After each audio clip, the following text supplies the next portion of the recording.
Good morning, members of the Committee for Agriculture, Fisheries, and Animal Husbandry, support staff, visitors in the public tribune, radio listeners, TV viewers, and members of the media. Welcome to the continuation of this committee meeting number 2 of the Committee for Agriculture, Fisheries, and Animal Husbandry for today, Thursday, the 9th of April, 2026. I would like to give a special welcome to the representatives of Native Nations Sint Maarten. We have established a quorum of 5 members, which is 3 factions representing 8 members. Can we please stand for a moment of silence?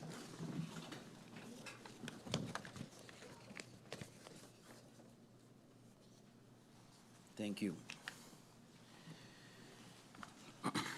I have received notice of absence from the following committee members: MP Jansen Webster, MP La Bega, MP La Cruz, MP Lewis, and MP Waver, who are away for work travel, and MP Peterson. Are there any notifications at this time? Thank you. The agenda point for this committee meeting is the presentation by Native Nations on the proposed regulatory model for the legalization and regulation of cannabis in Sint Maarten. We go over to the agenda point. On December 2nd, 2025, Parliament received a letter from Native Nations SXM NV with a request for a meeting with the Committee of Agriculture, Fisheries, and Animal Husbandry of Parliament to give a presentation on the proposed regulatory model for the legalization and regulation of cannabis in Sint Maarten. This document is registered under IS-410-410/2025-2026 and can be found on the Parliament General Teams. Today's meeting is a continuation of the meeting that commenced on March 13th, 2026, during which this committee received an extensive presentation by the representatives of Native Nations. Thereafter, members of Parliament were given the opportunity to pose questions on the topic. Today, we will commence with allowing members who did not get the opportunity to pose questions in the last meeting to do so now, and thereafter, we will allow Native Nations to answer the questions posted by the members of Parliament. Hence today, this meeting. Is there any member of Parliament that I can give the floor to that have missed any questions from the last time? Okay, if there are no questions, then we can go ahead. And I would like to now give the floor to the representatives of Native Nation, Mr. Brian Hall, for his opening remarks and answers to the questions posed by the members of Parliament.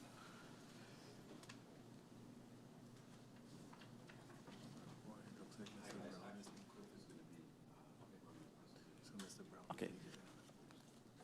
Thank you, Mr. Hall. So I would like to give the floor over to Mr. Brown, actually. My apologies for that. Thank you, Chair.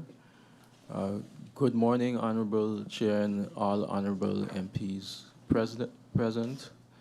Good morning to the listening public, all here in the Tribune. And once again, thank you for convening the meeting. Also, we would like to take the opportunity to wish the President of Parliament a very happy belated 70th birthday. Personally, I share the month of April with you, and it's always a great month, so very happy to wish you a happy belated birthday. And also congratulate you on the milestone. So continuing on from the last meeting, we would like to get to the questions. We had some very good questions, and also some points that we wanted to clarify as well. So, and so we use this opportunity to shine some more light also on the efforts that are being made to reach the government's objective of regulating the cannabis sector in Sint Maarten. We realized the last time that our presentation dived right into the subject matter without considering the general level of background information available to Parliament, and our intention is exactly that, to bring the information. So today we aim to close that informational gap by also giving context and explaining the role and responsibilities of all players involved.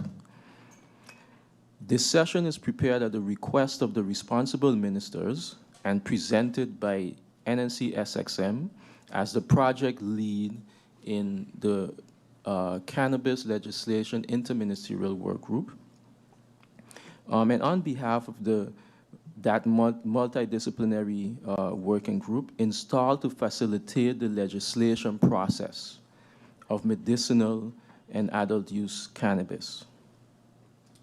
This work group consists out of representatives of the ministries of TEAT, Education, VSA, Justice, supported by local and international experts on legislation, regulatory matters, and the legislation of medicinal and adult use cannabis.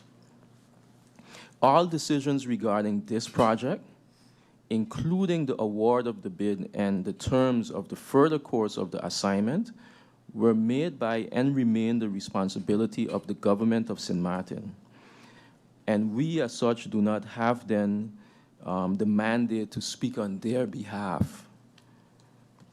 Parliament is, of course, invited to review that process. The record is clear, consistent, and defensible at every step. As a background, the vision and objective to regulate the cannabis sector for medicinal, scientific, religious, and recreational purposes was an explicit government objective that was included in the governing program 2020-2024. Cannabis was also designated as one of the 6 tourism export goals in the government's economic recovery plan. The decision to issue an RFP was taken on advice of the Legal Affairs Department. This was a formal process initiated by and on behalf of the government. The RFP was issued September 13, 2022. The government asked for a complete executable path to legalization. This is the RFP, including research, legislation, a regulatory framework, and an implementation timeline. This was the ask. The required deliverables were the socio-economic research, comparative legislation review, drafting of new legislation and amendment of existing legislation in both English and Dutch, and a stakeholder consultation process. These were those deliverables.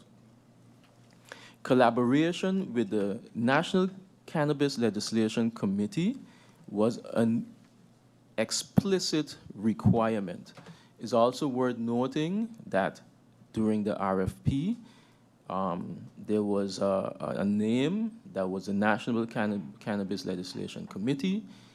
After the agreements were finalized, there was a ministerial decree putting together with a different name, what is called the Cannabis Legislation Interministerial Committee, which includes those different ministerial departments that I mentioned earlier.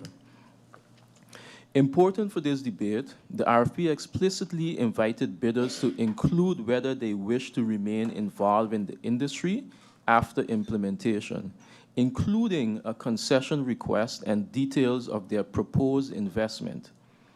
Under the selection criteria, deliverable 2K explicitly required bidders to include details of their proposed involvement in the industry going forward, complete with a concession request and details of their suggested investment. The word concession is in the RFP. Government put it there themselves. The RFP's own statement of objectives makes the intended relationship unmistakably clear. Government sought proposals from organizations who wish to work with the government of Sint Maarten in establishing the industry in Sint Maarten. It specifically requested a party who could take on an active, ongoing role. Native Nations submitted a proposal in response to the RFP. Native Nations demonstrated experience in building a full legal and regulatory structure for the cultivation and distribution of cannabis. A government selection committee evaluated proposals against the criteria in the RFP: qualifications, experience, financial suitability, and quality of deliverables. Ultimately, Native Nations won the bid. The agreement that followed is the direct result of that government-run procurement process.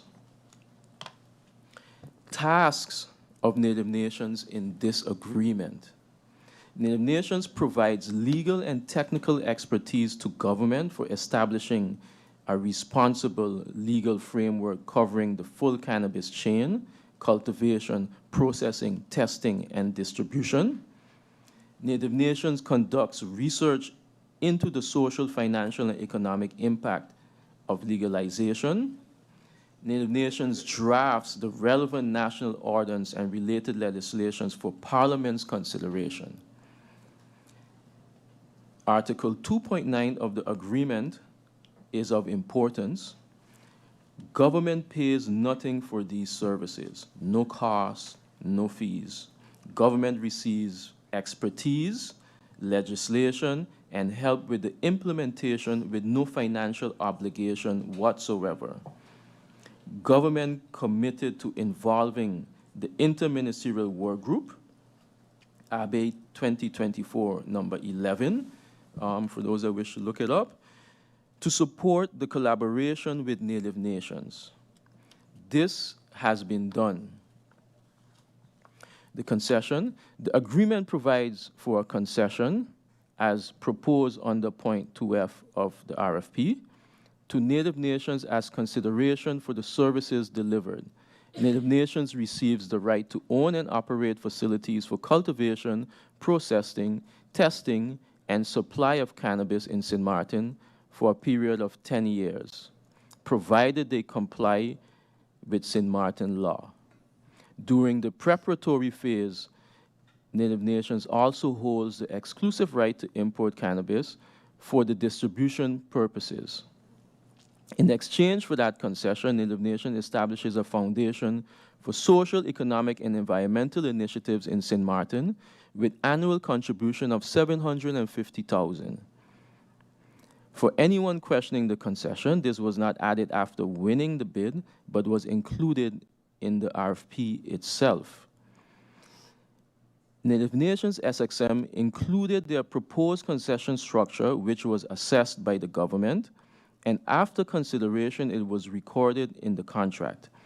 This is precisely what government designed the RFP to achieve: a partner that would help build the industry and remain part of it in a way that keeps the economic, social, and medicinal benefits with the people of Sint Maarten. The concession involvement in future legislative activities, the foundation obligation, and the USD 750,000 annual contribution are the mechanisms that deliver this. In closing, government set a policy objective, ran a formal procurement process, selected a winner, and concluded an agreement that reflects exactly what was asked for.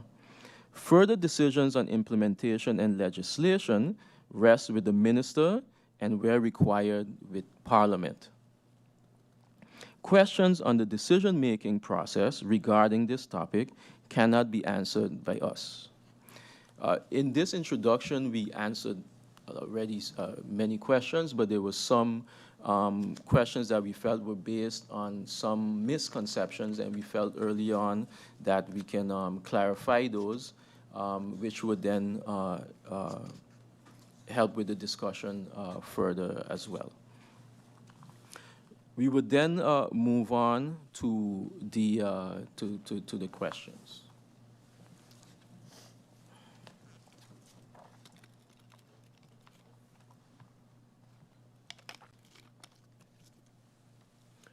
Question 1 from MP Kotai pertaining to the consumption rate. So clarity on the 28% consumption rate is required. So the 28% represents the estimated percentage of tourists who are projected to participate in cannabis consumption, not the share of total revenue coming from tourists. So that's where the 28% is.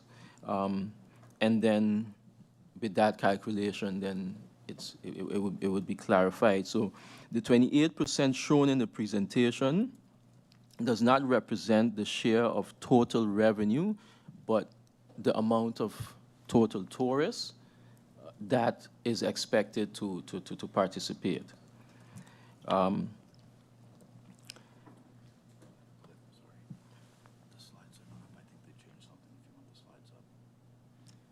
Yeah, we do have a slide that would clarify that for you guys if.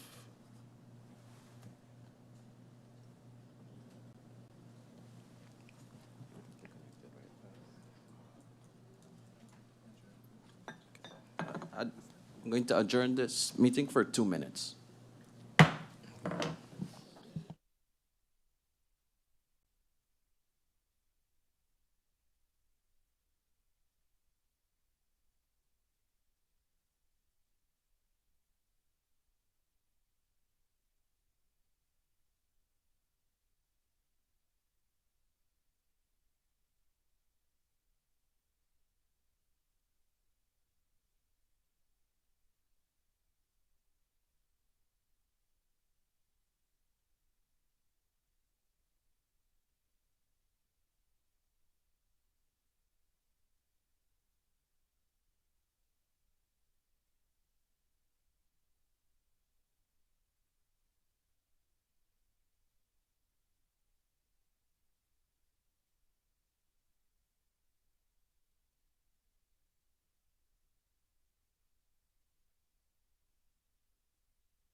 Once again, good morning to all that are tuned in. After the brief adjournment, we have got the presentation on screen, so I'd like to give the floor back to Mr. Brown at this moment. Thank you, Mr. Chair. Continuing on with the answers. So this slide we thought would be able to give you a picture and clarify much easier in our explanation. So as you see, as you mentioned, the local market is roughly around 100,000, considering both sides of the island.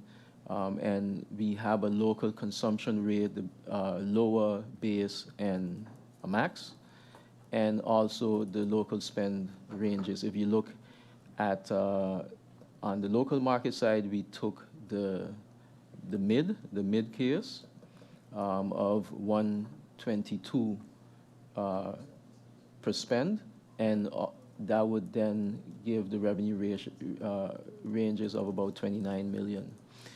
The biggest part is the tourism market. This is what makes up those numbers and where the question came from. So the tourism consumption rate is 28%.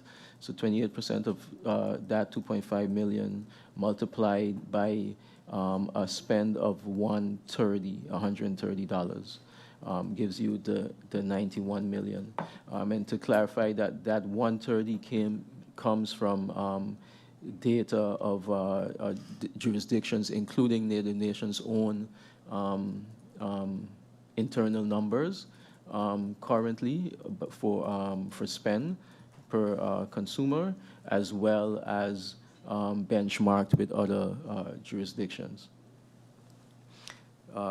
Hopefully that clarifies that. Also to note that Parliament, when the legislative package arrives from the government to Parliament, there will also be a social economic study that's included, which also includes the different calculations done by local and international consultants on Sint Maarten.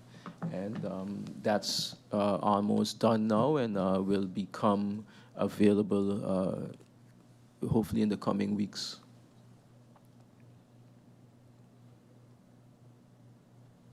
Yep, moving on to question 2. Question 2 related to the first question, how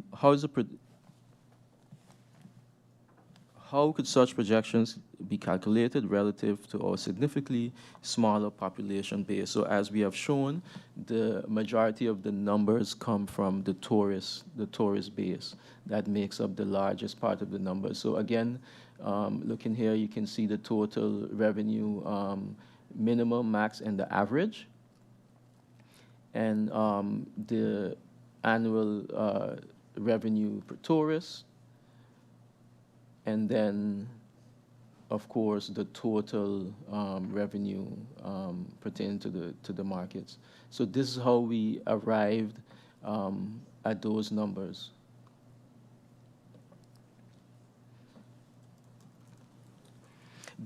And as you know, the Sint Maarten is a tourist-driven economy, and the model actually reflects that.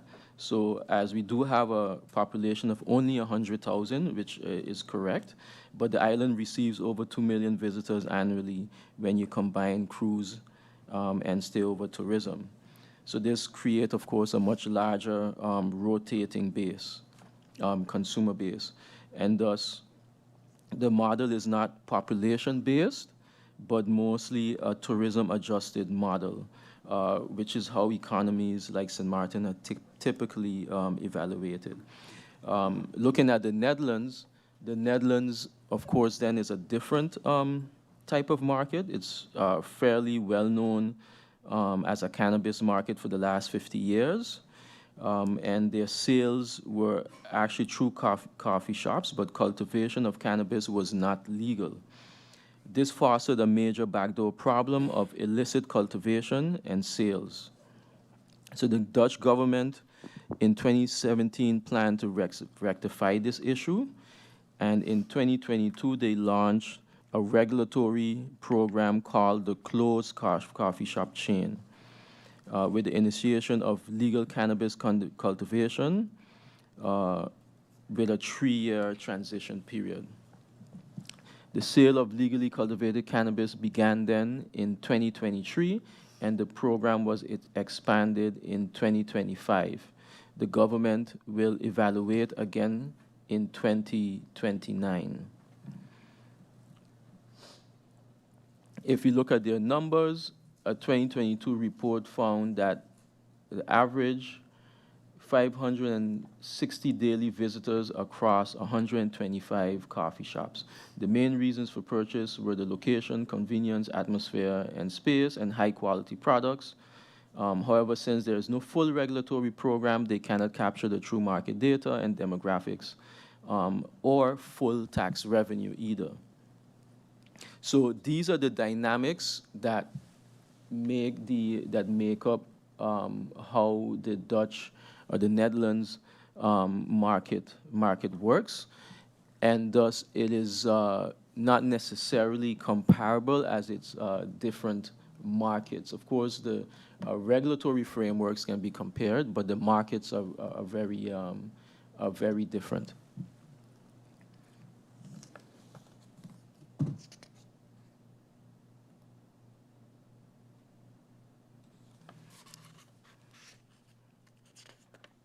We can go over to question 3 and 4.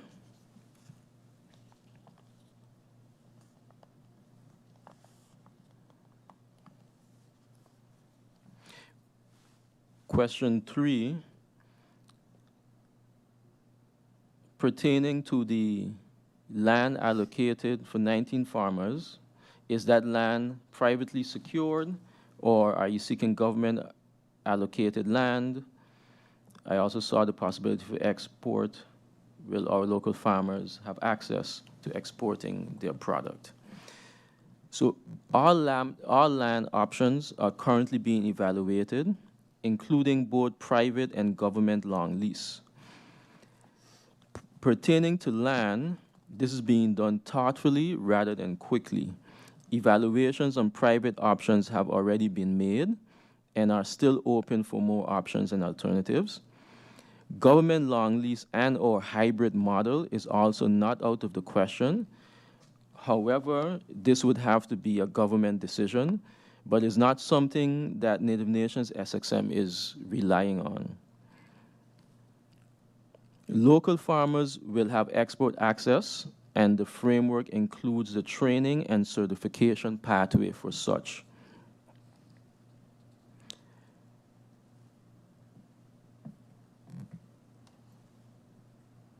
The framework includes a certification pathway, and export access is through the government and NNC SXM, who is responsible for distribution. The immediate one being actually French Sint Maarten. So if you look at export possibilities already, it's already next door. On French Sint Maarten, CBD is regulated. As a matter of fact, I don't know if anyone here has experienced it, but some doctors on the Dutch side would send patients over to the French side to access CBD products, which is across the border. Should we regulate and produce CBD products here on the Dutch side, exporting it to the French side, it's already export. And then you have St. Bart's, who also have CBD stores. You have Martinique, who also have CBD stores. And you have Guadeloupe, that also has CBD stores at the moment.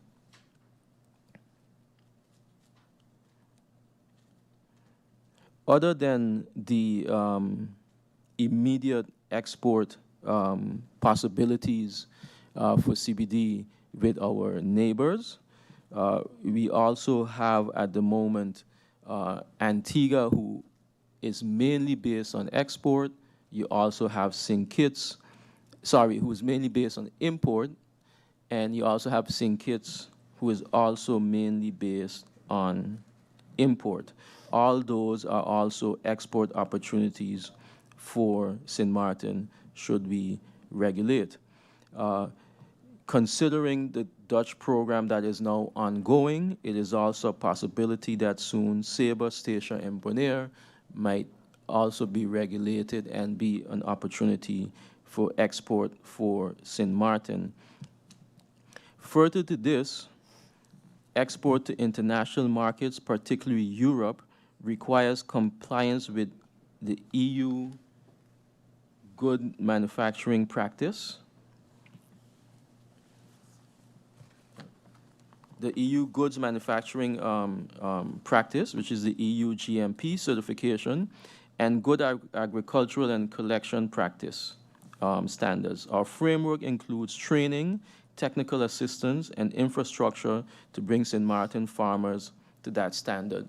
So once those standards are met, which Native Nations is prepared for with the experience and the training, then export becomes possible when it comes to those standards being met. And then, of course, it has to do with the agreements that the government makes with these countries to make this possible.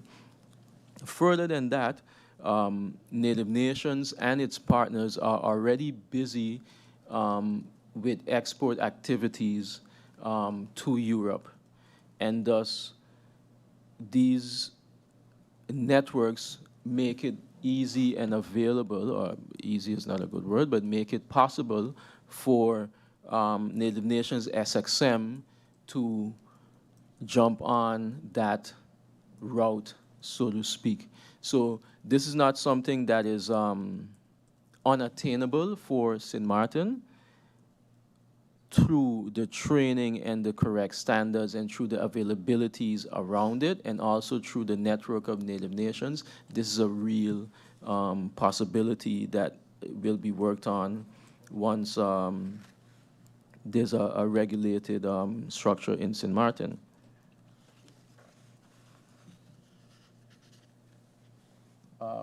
These are just the citations of what we just mentioned. This is, for example, if MPs would like to look these up after, we've provided all the different sources in the presentation. Moving on to question 5. So pertaining to the 47 business licenses. So this is 47 plus business licenses, so it can be more. But just breaking them down, so there are master farmer licenses. So there are 16 master farmer licenses.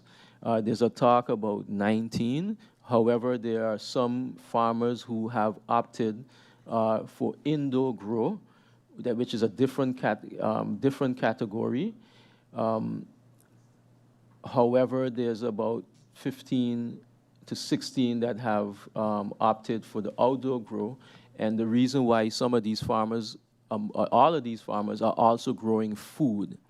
So they're growing food as well as cannabis. That's what the proposed regulatory and economic model would look like.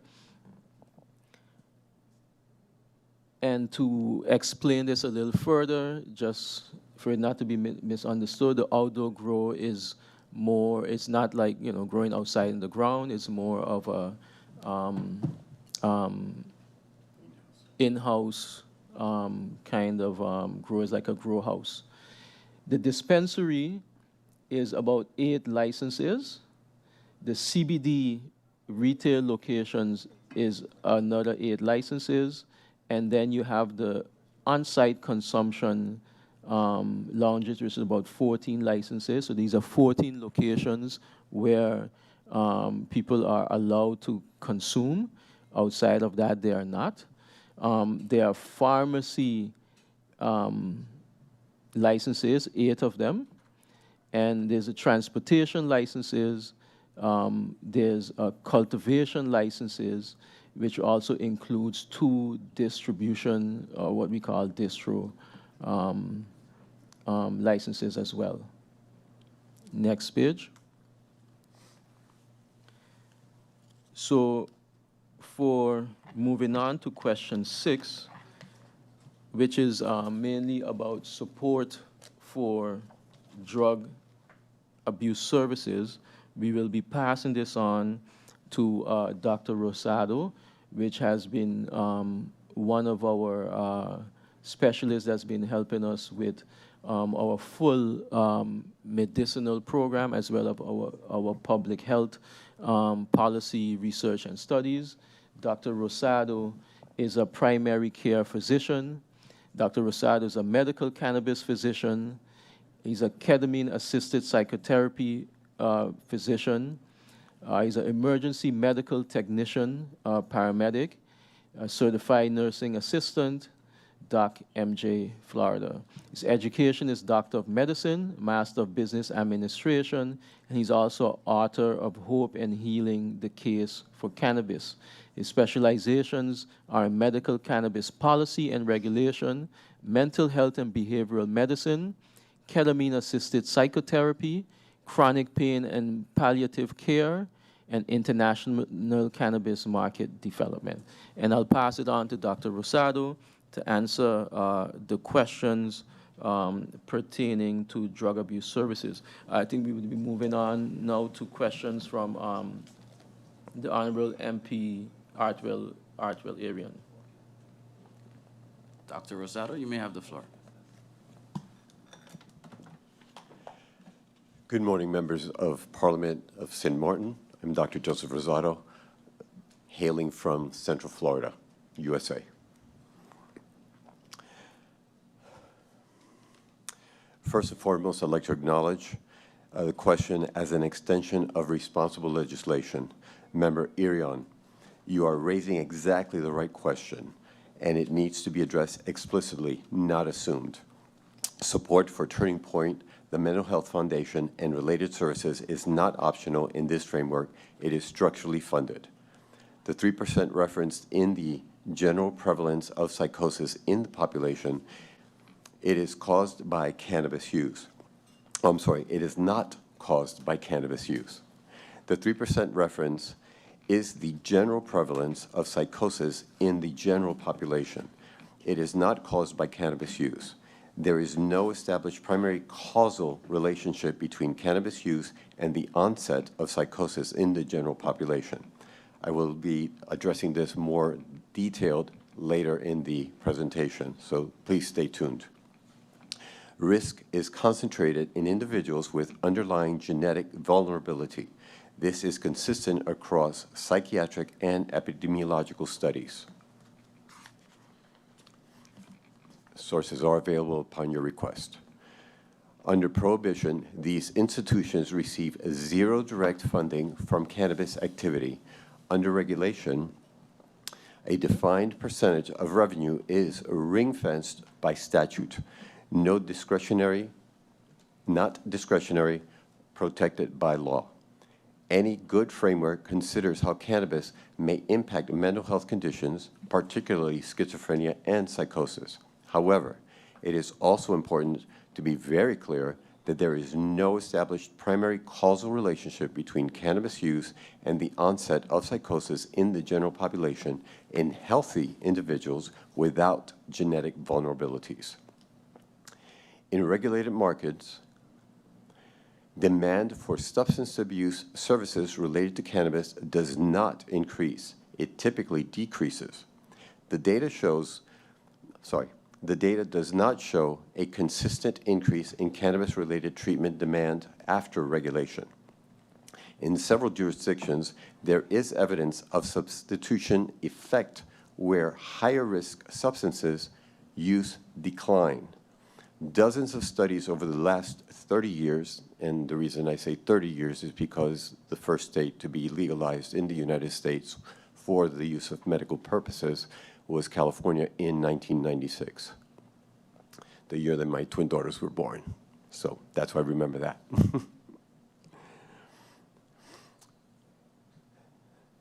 There is typically a decrease in the reported use of other controlled substances as well as non-controlled substances. In this sense, cannabis is more of a replacement or an exit drug or medicine of higher risk substances as opposed to the alleged gateway drug myth. Furthermore, when people transition from unregulated street cannabis of unknown potency to standardized quality controlled products, the harm profile changes significantly. Regulation allows something prohibition cannot: early identification, screening, and referral into a program. St. Maarten has the opportunity to be the first Caribbean jurisdiction to fund mental health infrastructure through cannabis revenue by design, not by accident. Regulation does not create more at-risk users. It creates safer ones.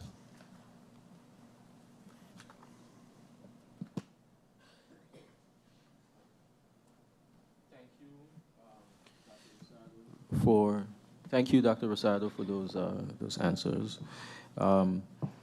Moving on to question 7, which is of MP Artwell Arian. It's related to the legislation.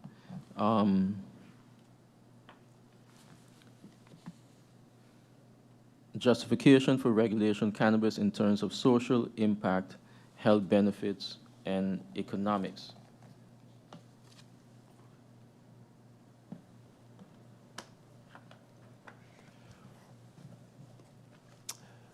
I'd like to acknowledge the acknowledgement of necessary standard of governance with regard to the impact of regulation. Member of Parliament Arian, what you just described is exactly the standard of governance St. Maarten deserves on a decision that is significant. You said you want to get one chance to do this right. The entire work group shares that goal completely. That is precisely why we are here in this meeting today, rather than the minister presenting a finished bill. Our goal here, also as part of the stakeholder constitution sessions, is to have these discussions and begin to share this information on work that has been done. We are here to share what the evidence shows so far, and to invite this committee into the process of completing it. You have hit the nail on the head. Getting this right is exactly why we are in this room today. Regulation does not create more at-risk social, public health, and economic situations. It creates safer ones. With regard to all these factors, we reviewed publications and data from Uruguay, Canada, and the US. In 2013, Uruguay was the first country to fully legalize cannabis, and in the 10 years of regulation, they have built a regulatory and operational system that reduces harm, shrinks the illicit market, and respects consumer rights.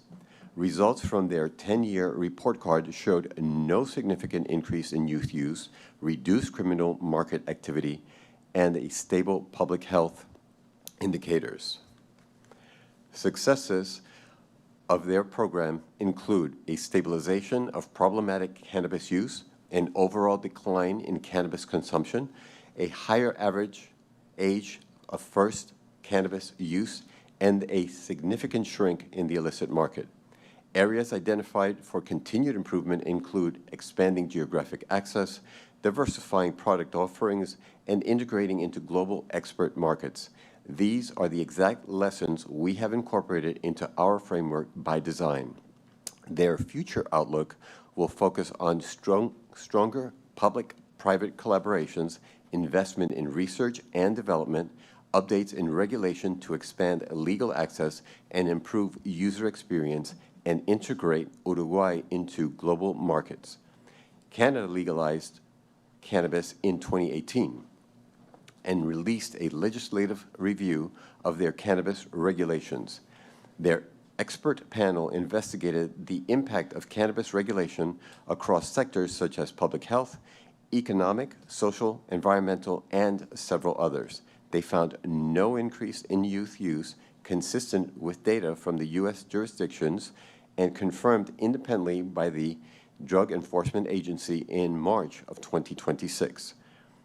The report also noted substantial progress in shifting adult consumers to the legal cannabis market, and a significant decrease in Canadians' interactions with the criminal justice system related to cannabis. Over 90 studies between 2012 and 2024 from the U.S.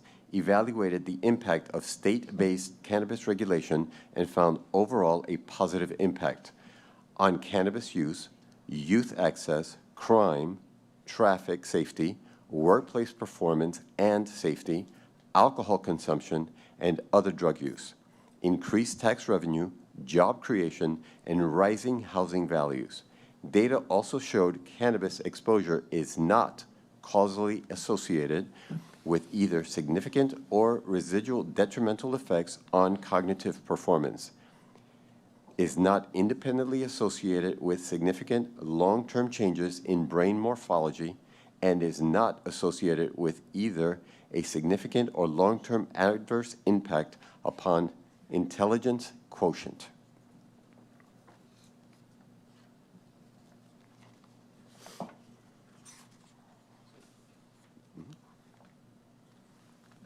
Thank you.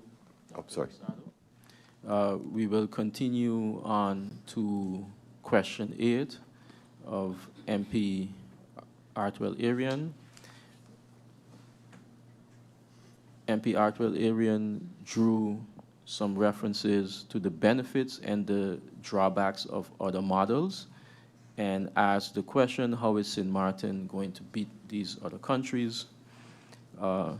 So first of all, indeed, MP Arian drew a very accurate summary of the Canadian cannabis market collapse, the price compression, the overproduction, the failed export assumptions of the legislative barriers in destination markets.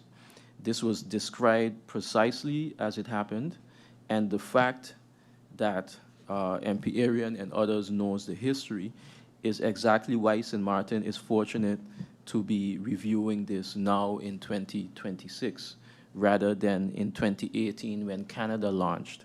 And that's exactly what the Interministerial Work Group was able to do as well, was you were able to look at all the failed models or the failing parts of models of different jurisdictions, not only Canada's, and also look at what the successes were, and look at what resonates or what would be relevant or work best in Sint Maarten.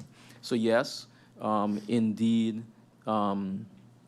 these there were parts of the markets that collapsed and parts that failed in their regulatory models, and how Sint Maarten would be able to thrive is by studying these successes and failures and adjusting as such.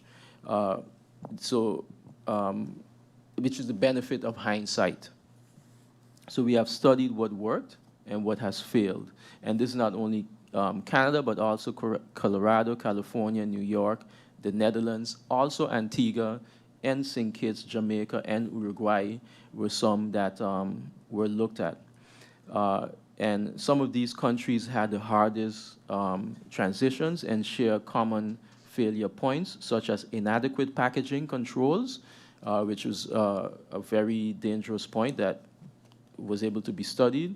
Insufficient potency regulation is also another big point. And also, which was discussed here and mentioned here, poor banking infrastructure. Sint Maarten's proposed framework addresses every one of these failure points by design because we had the benefit of watching them happen first. So every mistake Canada and the Netherlands made is built into Sint Maarten's proposed model as a lesson, not a footnote. It was not designed in spite of those failures, it was designed because of them. The idea here for Sint Maarten is not to compete at volume. So it's not to compete, but the goal of the work group is to establish a fundamentally robust regulatory framework that prioritizes the success of local entrepreneurship, safety, public health, community empowerment, and high-quality industry standards. The Netherlands spent decades tolerating cannabis without regulating it. Their closed supply chain experiment expanded in 2025 is producing exactly the framework we have already built into our proposed model from day one. Sint Maarten's proposed model so far is structurally different in three critical ways. First, it is not built as a mass production model. Sint Maarten is a boutique premium market. The competitive advantage is not volume, it is the quality, the unique character of the Caribbean grown products, and tourism experience surrounding consumption. That cannot be replicated in a warehouse in Ontario or in Amsterdam.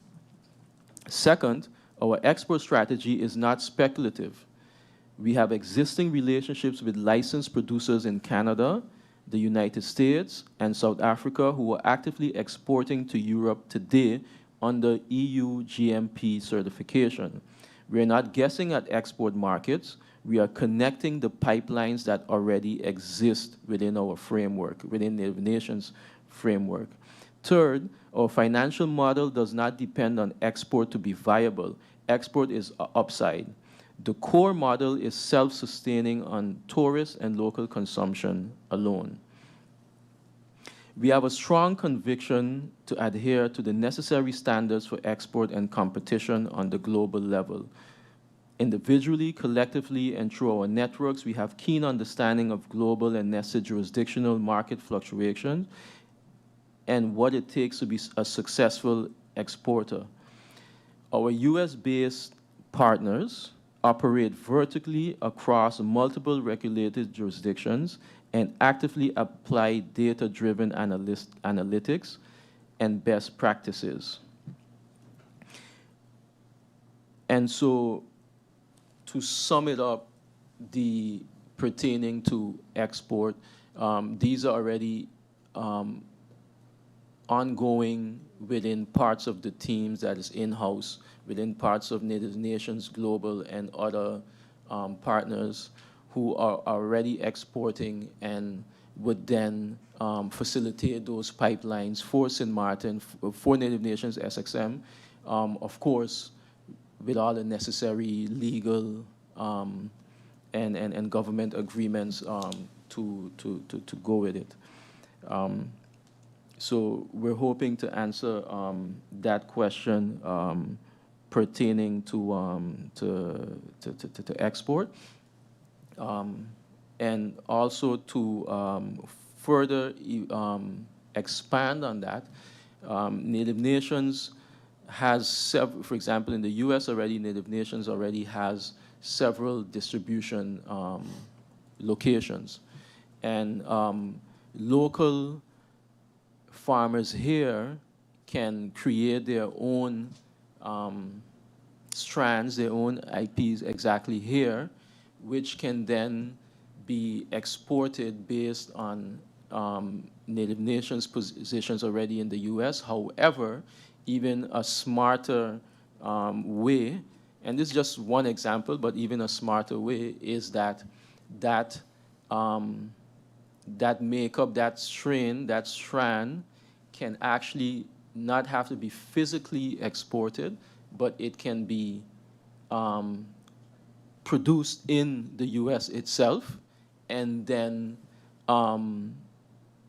actually then what you're doing is exporting the IP, so to speak, and then share the revenues on that model.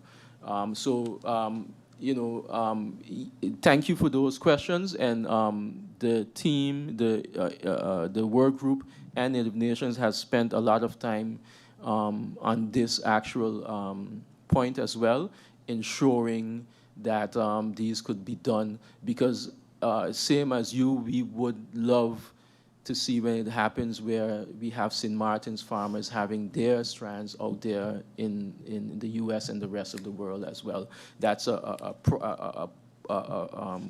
proud achievement for us if we're able to achieve that.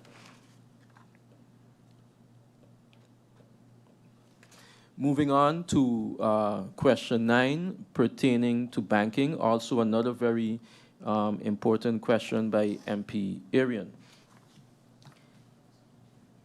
So the question was pertaining to opening bank accounts, establishing bank accounts for farmers, also mentioning that in other countries, the cannabis companies fall in the risk category, such as banking, such as casinos and lottery here in Sint Maarten.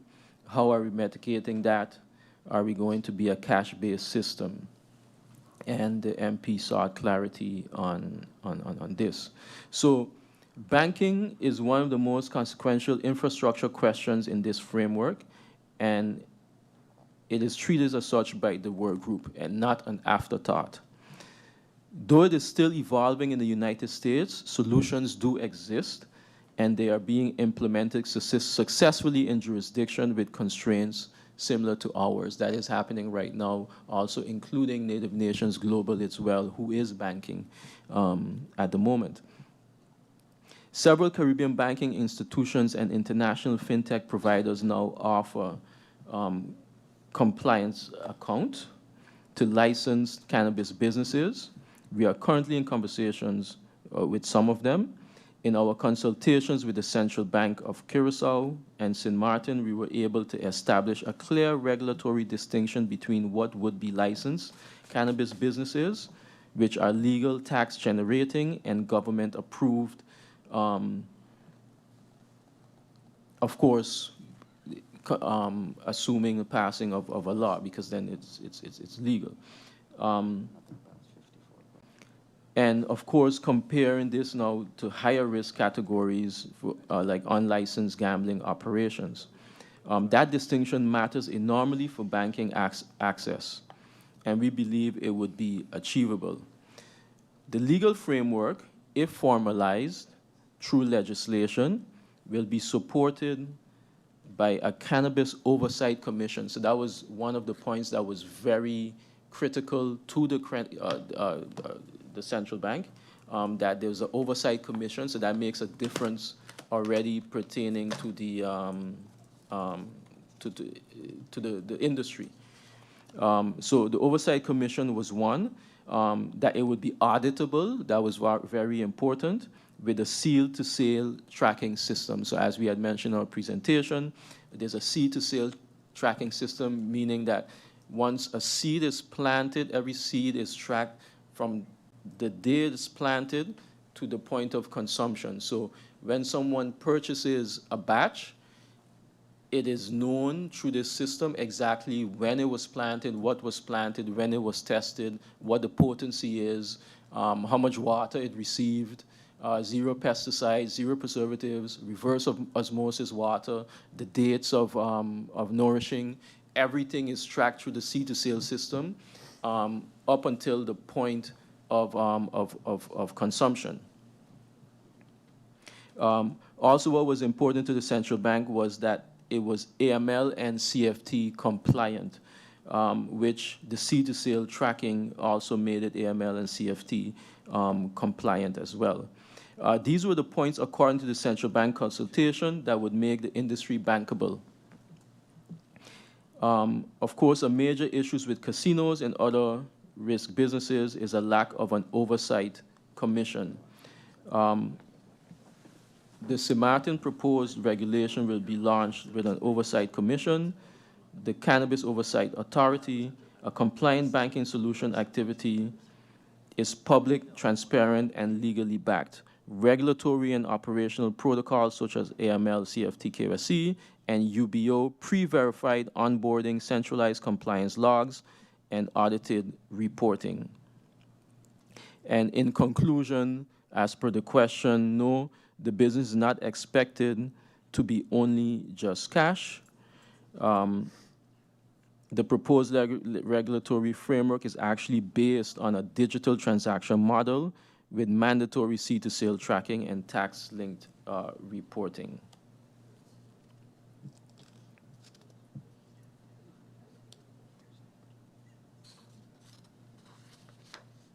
There is a further question by MP Arian pertaining to local farmers participating in the banking system.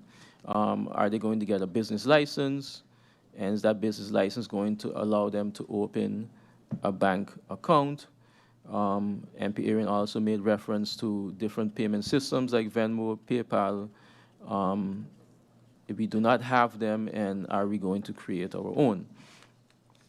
So to answer the questions, the intention is yes, for farmers to be able to participate in the banking system, and that should be made possible through the checks and balances and systems which was advised by the central bank. However, take into consideration that in the end, also the local banks also make their own decisions as well. However, going from that advice and standardization and requirements that were pointed out by the central bank. Business licenses will allow farmers access to banking.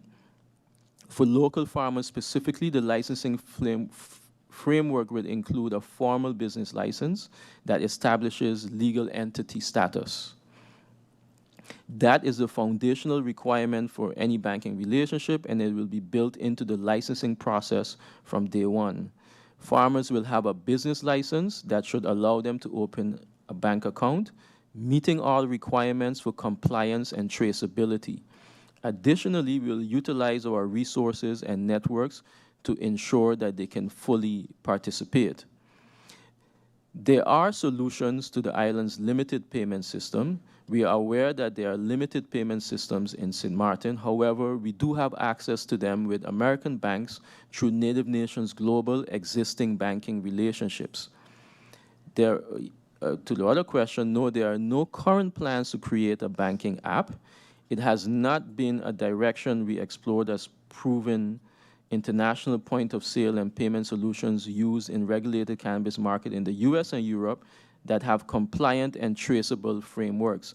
So we're going the route of the compliant and of creating a compliant and traceable frameworks which have worked in other countries and which is also consistent with the central bank's advice. These are available and adaptable to Sint Maarten's infrastructure, and thus, at this moment, we do not need to invent anything. We need to implement what already works. There are no current plans, but, however, this is not out of the question. CBS has already issued a request for proposals for a regulated e-wallet system, thus the central bank.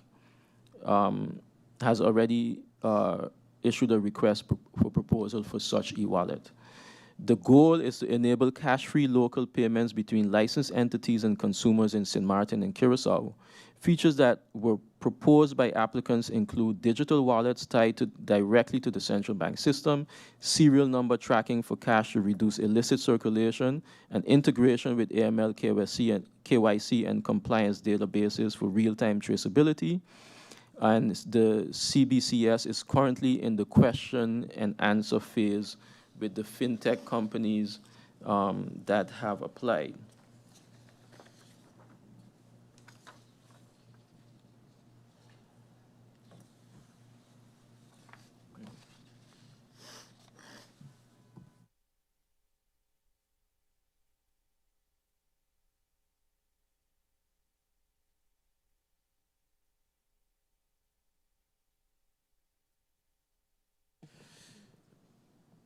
Would you need to adjourn for a few minutes? Or? Sorry about that. No, we can continue. We were just discussing the most engaging way to move forward. That was it. What I'll do, I'll just adjourn for 2 minutes so we could have that discussion, yes? Okay, great. Yeah.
good afternoon once again. We will resume the meeting right now, but just to move forward to set the guidelines moving further. The members of Parliament and Native Nations both agree that we will get all the answers in writing and the presentation. We will move forward with answering the questions in summary for the members of Parliament currently here in the hall, and then again open up the floor for any discussion, and we will close right after that. So I can give back the floor to Mr. Brown right at this time. Thank you, Mr. Chair. And thus, coming back to the question of banking, of MP Arian. So in short, and simply explain, the work group worked on and met with all of the relevant, most of the relevant parties pertaining to banking in Sint Maarten and abroad. And the conclusion basically was made based on advice that came from the central bank, which pertained to having an oversight commission, also the seed-to-sale tracking, auditability, AML and CFT compliance, so anti-money laundering and counterterrorism compliance. And these advices were taken and built into the system. However, it still lies upon the individual local banks, of course, in the end will make the decisions. However, these international standards that have already achieved banking, were used in the hopes that it would work in Sint Maarten as well. That is the part that the committee and the Native Nations can do and build that in there. Further to that, pertaining to the farmers, through Native Nations banking network and seed-to-sale tracking system, ultimately as a backup, the farmers will be able to get banking if this is necessary, if, for example, it is not still not achieved in Sint Maarten for whatever reason. So yeah, I hope that satisfies the answer to that question. Moving forward, another question from MP Arian was related to cannabis-induced schizophrenia, and we'll let Dr. Rosado elaborate on that answer.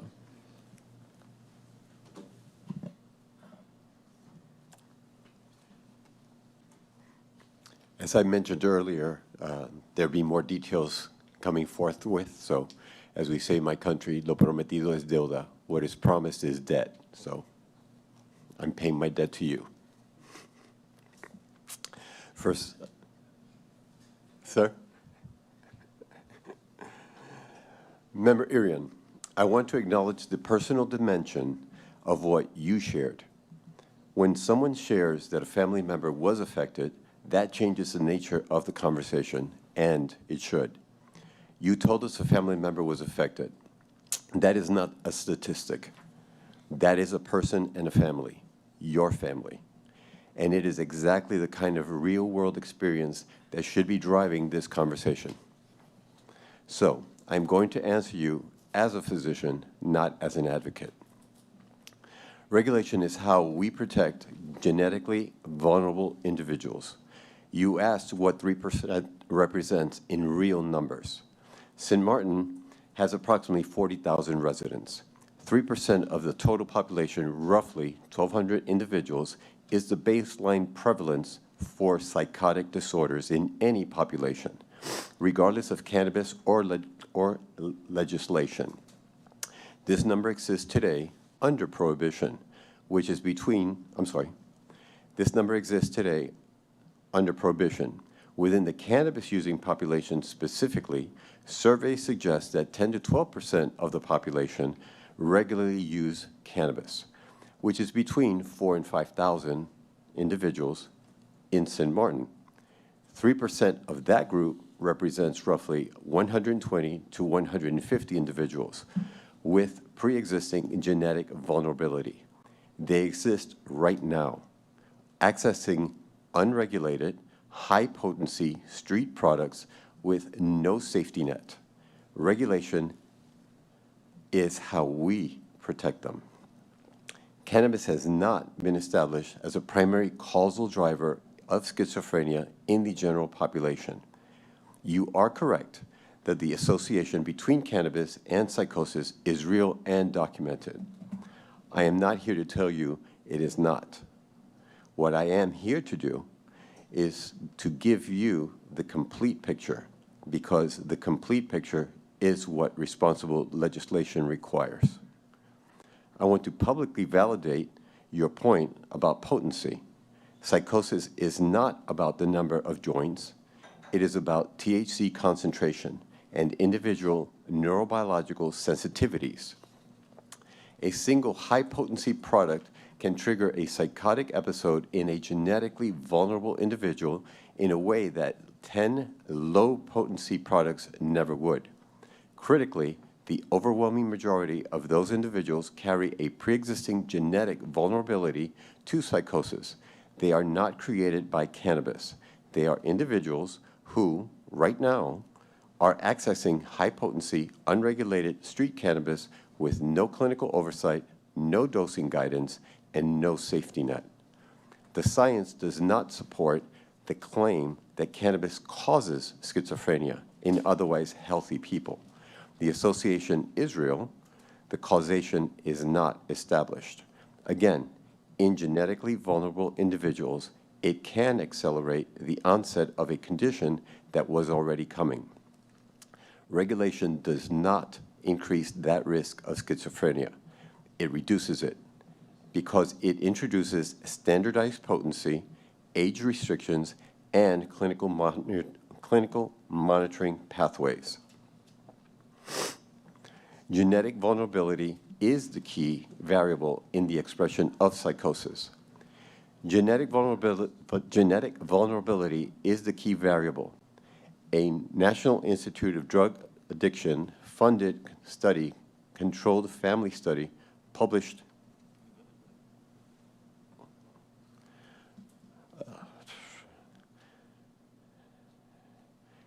a NIDA study was done in the United States, and it demonstrated that there was no significant difference in schizophrenia risk between relatives of schizophrenia patients who used cannabis and those who did not. Schizophrenia rates never increased despite the rising cannabis use. Furthermore, we do not see an upward or causal trend in schizophrenia despite rising cannabis use. Since the 1960s, cannabis use and potency have both increased dramatically across Western countries. If cannabis caused schizophrenia, we would expect schizophrenia rates to have risen in parallel. They did not. Schizophrenia rates have remained essentially flat for decades. That is not what a causal relationship looks like. And in closing, a regulated framework gives us tools to protect vulnerable people that current unregulated markets simply do not have. This is precisely why our framework mandates potency labeling, THC concentration guidelines on retail products, and clinical screening protocols.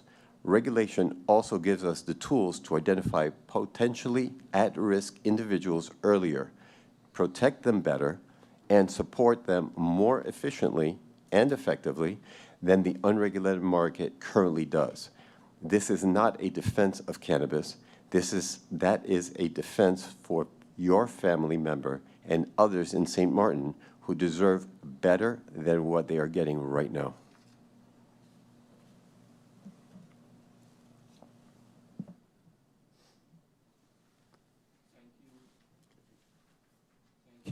Thank you, Dr. Rosado.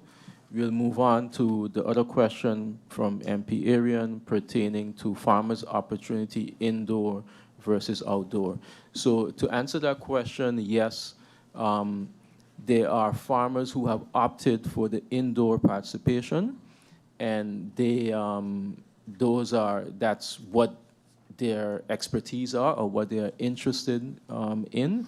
As a matter of fact, there are farmers that are already preparing to travel to South Dakota, to one of the main groves of Native Nations Global, to to have a full how you say tutorial on how this works and so on, the standards, the requirements in responsible medicinal cannabis cultivation.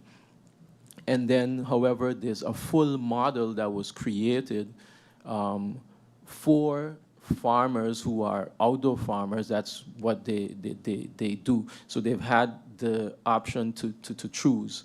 And most of them, a lot of them being outdoor farmers of food already, are given the opportunity to rotate between cannabis farming and also food production.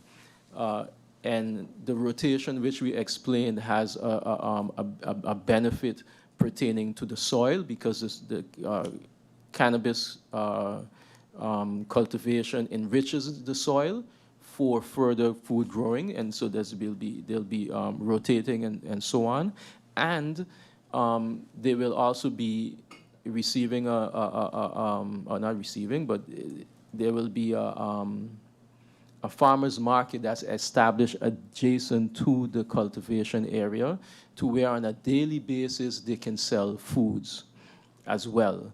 So it's a combination of those. This pertains to the outdoor.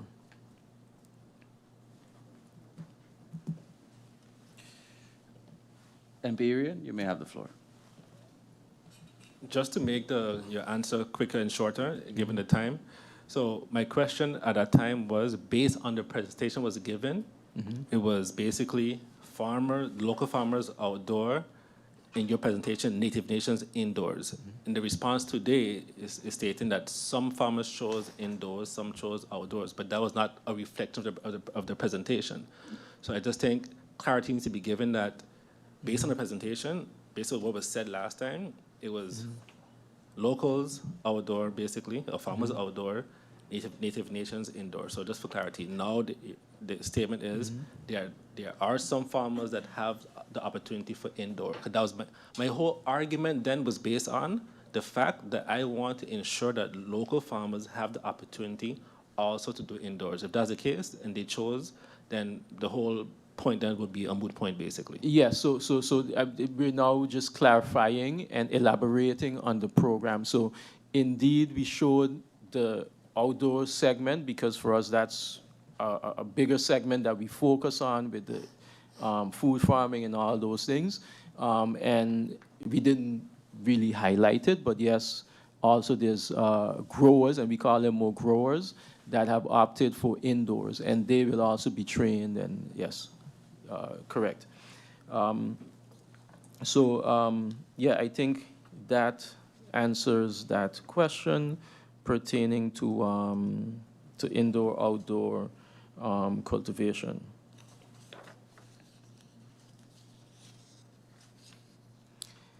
And moving on to the questions of the Honorable MP Darrell T.J. York. Mr. Brown? Yeah. I'm just going to give the floor to MP York to ask a question. Oh, sure, yeah. Thank you, Mr. Chairman.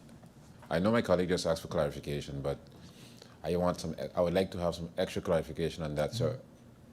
If I'm understanding it correctly, what was stated the first time was not a complete picture of the future potential events, being that local farmers will be able to, growers will be able to grow indoors as well. So is it solely indoors in the, I would say, Native Nations facilities, or they would also have the opportunity to have their own indoor wherever they're growing? So can you clarify that for me, please? Yeah, so I think it's best clarified with an explanation of the program, so that we don't have a misunderstanding. So there are two ways of growing, which is, one is indoor, one is outdoor, which is more hydroponic, and based. There's two programs. One initial program, which is what we highlighted in the last meeting. That program includes local farmers who also want to farm food. Those farmers get an uptake agreement for the cannabis farming, which gives them a stable revenue, and they get the opportunity to also farm food, which they get the opportunity to sell on a daily basis. This was as per request in meetings with the farmers cooperative, right? This was their idea. This is what they came up with. Native Nations thought this was a good idea. We sought advice from specialists who actually told us that is a good idea because you can do the crop rotation, which enriches the soil. So we worked with them and we put that together. Also, there's an indoor grow part of the project. And in those farmers themselves, which we didn't elaborate in the last meeting on, but that is part of the project, there's farmers as well, and we call them more growers because they only grow cannabis, who will also be participating in that segment as growers. They, of course, will have to undergo the training for medicinal standard cultivation. However, they will be participating in that growing, in that segment as well. So, and as a matter of fact, there probably will be very little imported expertise in the beginning. If you know, of course, considering that there's a program approved by Parliament, there'll probably be several trainers who will then be here to bring everyone up to speed. That might not even be the case, as we already have agreed with some of the growers who wanted to go and start already learning and get opportunities over there. That has already started. So I hope that that answers the question. I have MP Roseberg, who would also like to ask a question. So MP Roseberg, you have the floor. Thank you, Chairman. For me, it doesn't answer the question. Maybe I didn't understand it. I just would like to have a direct answer. Will those growers be able to grow from home? I'm hearing project, indoors. I'm hearing projects, two type of projects. But what I would like to know to you, Mr. Chair, I value the long answers, but I really would like to have a direct, short answer. If indoors from home will be possible. Yeah, you understand. Not through Native Nation facility, but is it a possibility for those farmers to do it in their own way from home, or how you motivate it properly, but not how it looks right now? If I'm being pretty honest, it looks like the possibility will be created, but through you all, through the two projects. And maybe I don't understand it right, so that's why I would like to have clarification in that sense. How will it happen? Yeah, so to be very clear, no, not home. There's no home growing. Within, and just to expand on that, within the regulation, the proposed framework, persons are allowed to have personal plants at home. That's capped at a certain number, but that's personal and not for commercial and things like that. And also, we don't think it's a responsible regulation to have everyone being able to grow from home, because it's hard to monitor, hard to control, hard to track. The indoor grow facility will be in one location. Yes, It will be in one location. In that same location, surrounding that same location, will also be the outdoor grow facility. So it will all be on one plot of land. In that same location, you will also have the farmers market, et cetera, et cetera, et cetera. So it will all be contained in one area where there's control, where there's supervision, where there's, the requirements, the standards, and all those things are kept. I hope that is clear. Mr. Brown, I have MP Westcott Williams as well, who would like Yeah. to have the floor. MP Westcott Williams, you may have the floor. Thank you, Mr. Chairman, and good afternoon to all.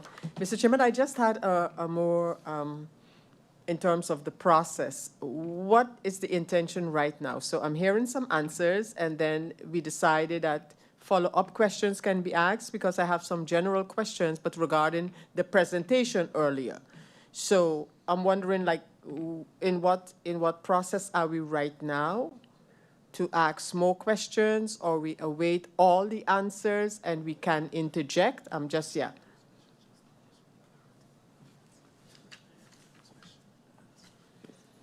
Thank you, MP Westcott Williams. To my understanding, the questions from the current members of parliament was clarity based on the answers that were just given on the questions that were answered by the particular MP at that moment, if I am understood correctly. So we continue while answers are being given to ask for clarification on them, if need be? If need be, yes. Okay. Just for my own, mostly timing, how many more questions are to be answered in the fashion that they're being answered now? Roughly?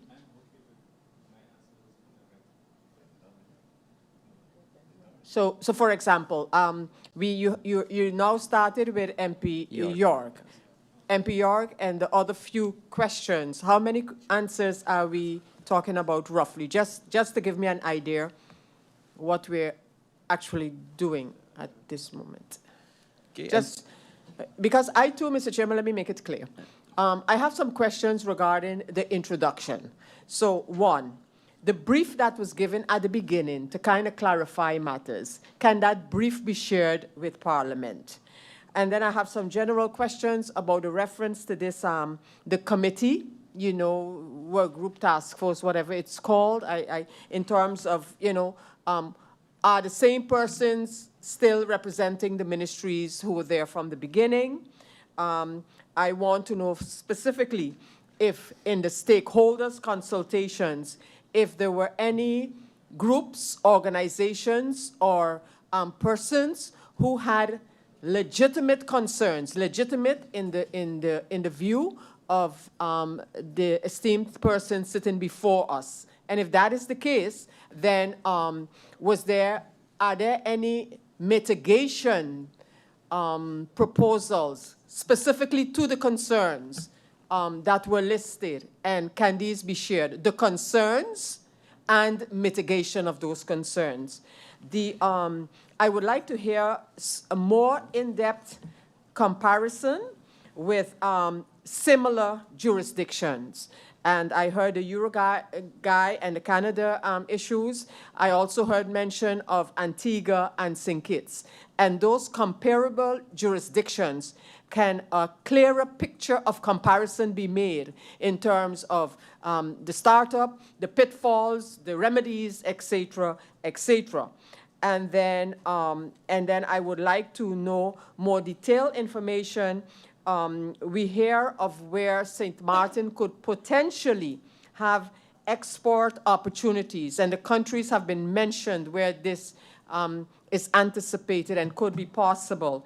And I would like to know, from those export opportunities, export for Sint Maarten, which of these countries, islands, jurisdictions still have their own cultivation, but Sint Maarten is being looked at as an export market.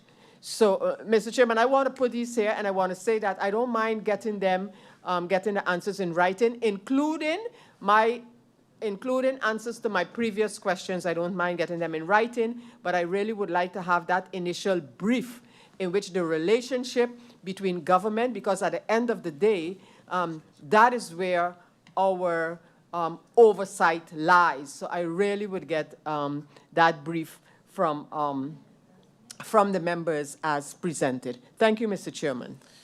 Thank you, MP Westcott Williams. What I'm going to do now is I'm going to allow the two members of parliament to ask their remaining questions, and then I'll give the floor back to Mr. Brown to finish up with MP York's questions and answers. So MP Roseberg, you may have the floor. Thank you, Chairman. Thank you for the opportunity as well. What I wanted to get clarified, seeing the answer that was given in regards to the indoors and outdoors, like this whole proposal, how I looked at it through you, Mr. Chair, is that it would generate income for the locals. That's how I looked at it. But now how I'm hearing it, and I just want to know if my thought process is right, will the local farmers then be workers, like employees for the company? Because when it will be all from a central point, who will they be working for? Like, or will they be their own boss? Like, I'm a little confused. So if that can be answered. Thank you. Thank you, Thank you, MP Roseberg. MP Irian, do you still want the floor? No? All right. Okay. Hello, yes. So there are two segments. So the outdoor growth segments is an entrepreneurial matter. So these farmers will then be entrepreneurs, and they will have a uptake agreement. So they get paid based on the on a monthly basis, based on harvest amount, etc., etc. They do receive the training and all those things, but they operate as entrepreneurs in the outdoor. As seen, they're also growing foods which they'll be selling for themselves. And so those are the revenue generating opportunities for the outdoor grow. The indoor grow aims to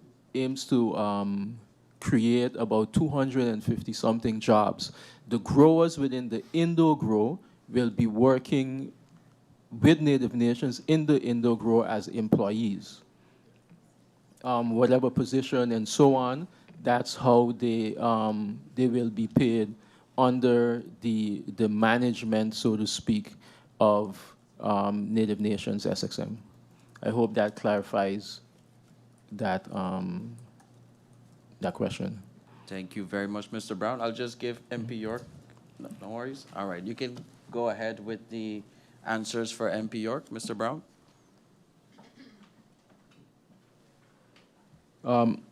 Yes, so MP York had questions pertaining to the tax projections. What specific data was used to estimate the size of the local demand of the market for Sint Maarten, the methodology and data, and comparable markets to Sint Maarten? I think we already touched on some of those. However, we will elaborate a little bit more. Here we have there's a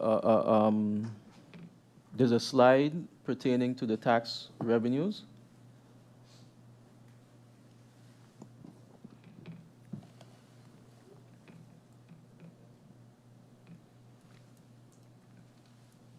So in elaborating on your questions pertaining to the methodology and data, and pertaining to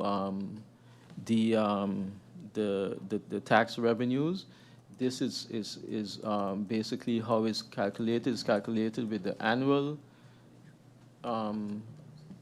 It's calculated with the annual revenues, and then the tax is basically applied to that. So we clarified earlier where the revenues come from, and then when you apply the tax to that, those are where those numbers come from.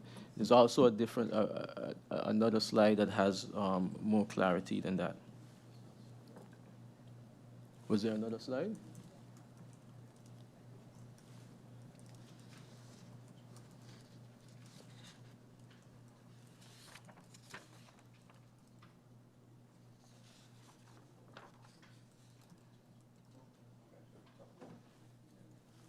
Yeah. So if you look at the annual revenue average, for example, as an example, you say 2026, but that's just an example. And then you look at the tourist revenue. So then that gives you the total revenue. So as you see, the tourist one is higher because they have a higher number of population, so to speak. And then we apply the tax rate. So there's a direct tax rate that's on the retail of 5%, that's our TOT, but there's also a direct tax rate coming from the wholesaler, which is another 5% TOT. And we applied the profit tax on 25%, which 25% we assume is profit, and then 34.5% is applied to that 25% profit, which gives you the 10.3 million that you see there. And then the total comes up to the 22 million number. Now, if you extrapolate that or times that over the years with a 14% increase, or projected increase, you get the 1.49, the 150 million. Right? So hopefully that clarifies that. And to clarify the comparable markets that we looked at Colorado. Colorado is a tourist market as well, even though they're more into skiing and we're into surfing, but it's a tourist market that has a cannabis regulation. Nevada as well, and the Netherlands as well. If you look at the Netherlands, 58% is foreign tourists who visit Amsterdam mainly to consume cannabis. If you look at Las Vegas, 60 to 70% of adult use cannabis purchases come from tourists. So Sint Maarten, as well being a tourist destination, is comparable to this, where most of the sales or consumption will come from tourists. In this case, if you look at the Netherlands, that's 58. You look at Nevada at 60 to 70. You look at Colorado at 44. We're only we're still lower, and we still took a conservative approach, but it could be higher than that. But we chose to take the conservative route.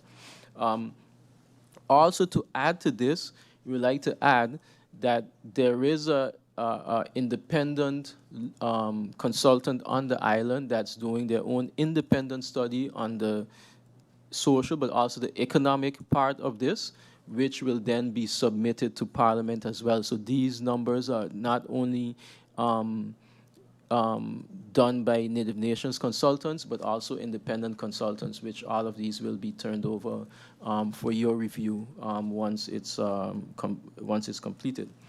And this will come to you through the government itself.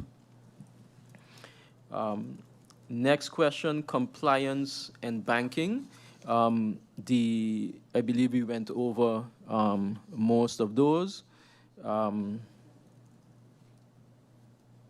Yeah, so and the question, what guarantees exist that Sint Maarten cannabis industry would not face compliance risk as it relates to banking?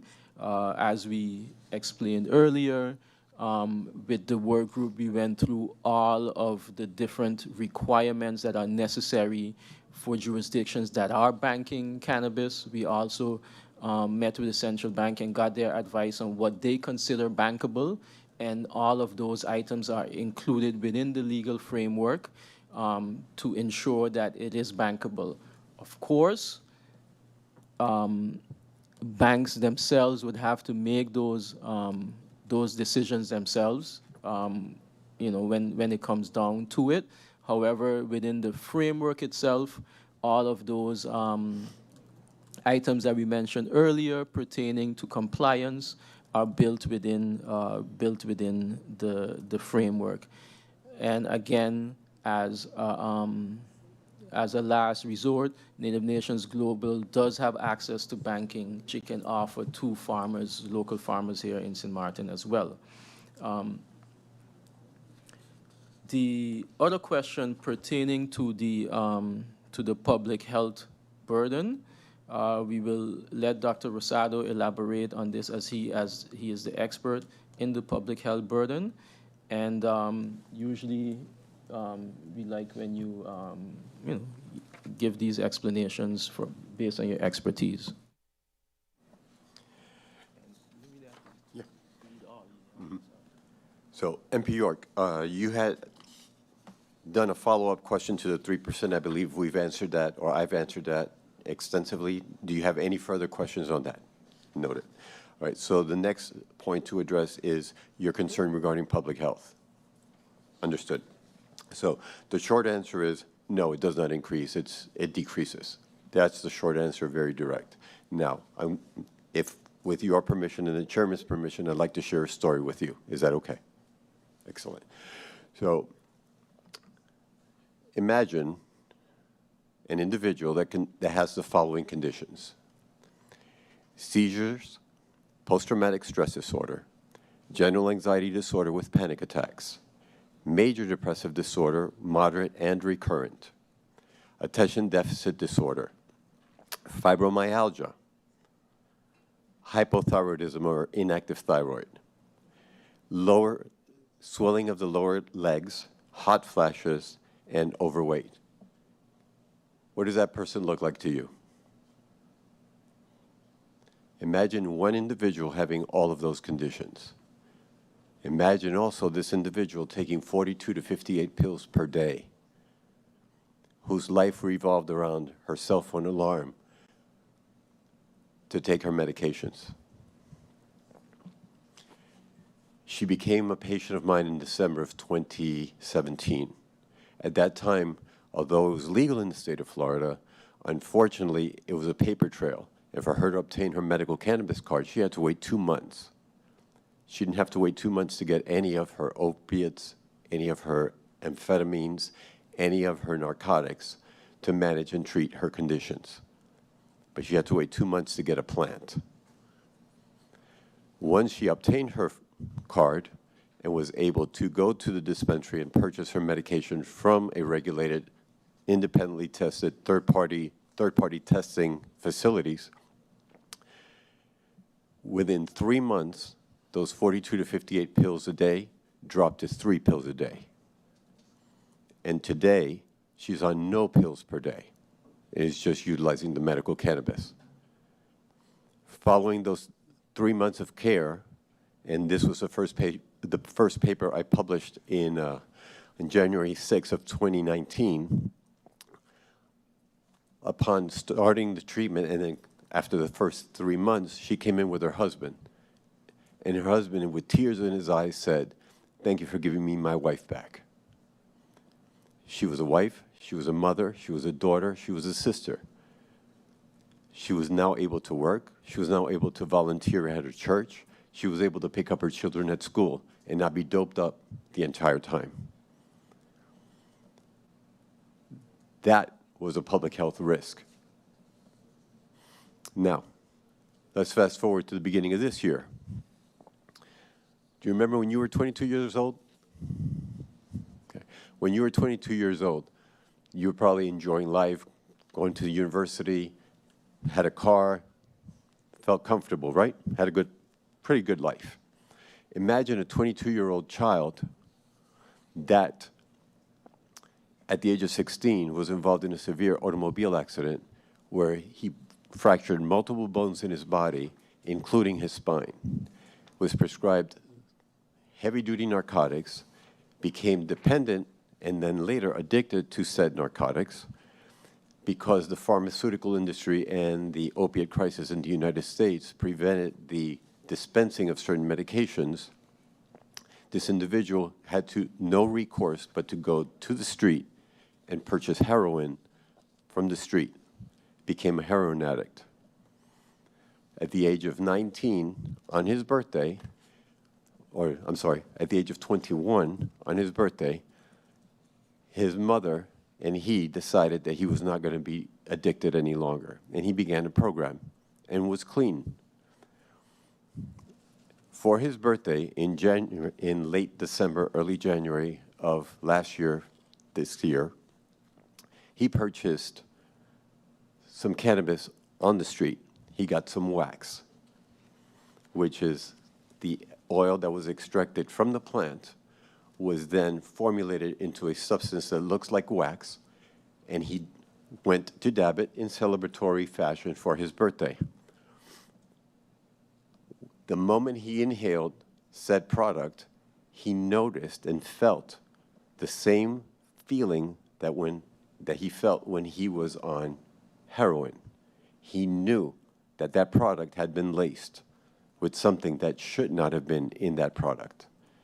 He had the wherewithal to dial 911 and speak with the dispatcher and tell him, I am a former addict. I bought some marijuana on the street. I think it was laced with something, maybe fentanyl, I don't know what. I'm on the verge of passing out. Please send EMS. If they knock on my door and I do not answer, please knock my door down because I'm gonna, and he passed out. EMS arrived. True to form, the door was locked. They busted the door down. While they're working on this young man, his mother walks in. Now imagine walking in on your 22-year-old child being or attempted to be revived, attempting to be brought back to life, because at this point, he was no longer breathing and he had no pulse. He was taken to the emergency department, was given the antidote for opiates, and upon investigation of the product, they discovered that there was some fentanyl in that product.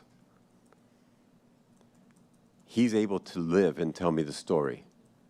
I want you to think of all of those that did not have or do not have the wherewithal to dial 911 and say, I know I'm going to pass out and I'm going to die. That, sir, is Public Health 101. Thank you. Thank you very much, Dr. Rosado. Mr. Brown, you may take the floor. Yes, thank you, Dr. Rosado. Moving on, the other question from MP Darrell York was pertaining to individuals from Mental Health or Turning Point Foundation being part of the work group and their feedback, and was their feedback incorporated into the plan. So the quick answer to that is no. The work group was made up of interministerial department members, so members from VSR, TEAT, Justice, and Education were appointed from those departments itself and Native Nations. This was as per agreements with the government, so there was no third party that was part of the work group. However, this work group was tasked to consult with those other parties, whether directly or through one of the ministries. And in this particular regard, these entities were consulted through the ministries, VSR specifically. They submitted in writing their different outlooks and positions, which we have as well. I think we can give that to you guys. And based on what they delivered in writing, these were considered, and also and mitigations, of course, where applicable were installed within the draft proposed regulation. So hoping that is clear. They were not direct part of the work groups. They were consulted by the work group. They were engaged other than work group meetings that we've had with them. Since we did meet for in particular Turning Point twice, mental health once, but they were engaged also in writing through the Ministry of ASI itself. Those were received in writing, we have them, and also they were then considered, and relevant points were considered within the regulation. So these are in writing and things that you can then later turn over to you guys, and you can actually go through it and see it. To give a small example, so one of them is pertaining. One of the issues is pertaining to funding and capacity. When it comes to funding and capacity, the regulation allocates directly within the proposed legal framework funds that go directly to these for these causes. Meaning, it doesn't go. It's not subject to budget or budget allocation by government. The tax allocation goes directly to these funds. Further than that, there's a $750,000 a year that is allocated directly by Native Nations, where these organizations can obtain funding as well from this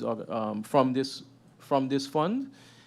And further to that, there were other points pertaining to mental health, like, for example, how do you handle a mental health patient, for example, that may want to access cannabis.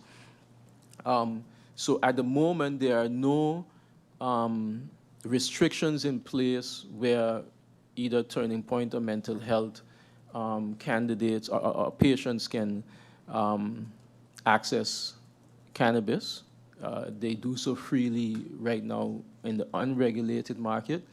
In a regulated market, one of the provisions that were made within the regulations is that all persons that are participating in the regulated market as retailers or growers and so on would have to undertake regular or recurrent training that will be created by mental health professionals, to where they will be able to identify risks and understand how to handle such patient. For example, they will be able to identify a patient that may show different signs, and basically then they would know what to ask them, and they would know to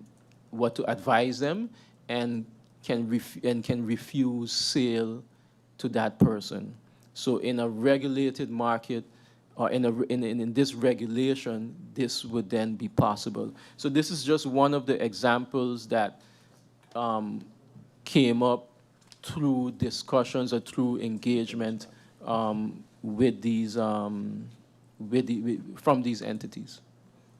Thank you, Mr. Brown. I'm going to allow MP York to pose his clarification, and then I will adjourn for 2 minutes after that. So MP York, you may have the floor. Thank you, Mr. Chairman. Mr. Chairman, I'd like to preface my remarks by first thanking Mr. Rosado for actually being here. I know there are other people that flown in, but this is the first time I'm personally seeing MP Dr. Rosado, and also thanking him for sharing his expertise, seeing his lengthy background on the topic. So I think that was a very interesting and needed addition to the meeting. Now, with that being said, Mr. Chairman, I have three clarification questions. One, I would like to know also the Given Dr. Rosado's extensive background in the topic and the answer that he gave on effects on public health, makes me even more curious, because as I explained or asked in the previous meeting with Native Nations, I'm saying, hey, I'm seeing a presentation, and the presentation is very much pro everything that we're speaking on here today. And there's always two sides to a story. And I would like a picture, a realistic picture of both sides when giving answers to the topics.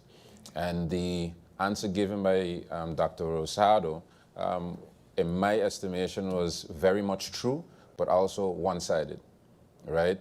And I believe, and I expected, especially seeing the experience of Dr. Rosado, that I would have expected, I would have liked both sides of the coin in order for us to have an open conversation on the matter. Because although I am not taking away any answers that Dr. Rosado gave, especially in the explanation, the examples given, very much true, and I've also heard of said examples as well, not personally, but in conversations. But it would be remiss of me, and I think remiss of all of us, to act as if there's not the other side of the coin. Because Colorado is being used as an example, and then while Dr. Rosado was giving his examples, I looked it up, and the first risk that came up as a result of the legalization of marijuana was increase in youth exposure and ER visits.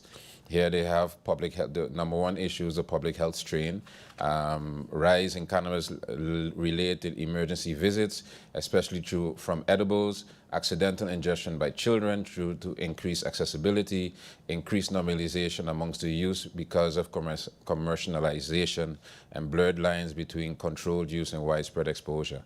Now, I didn't make this up, and this is not me saying that this is the truth and what Dr. Rosado said is not the truth, but this is the other side of the coin, right?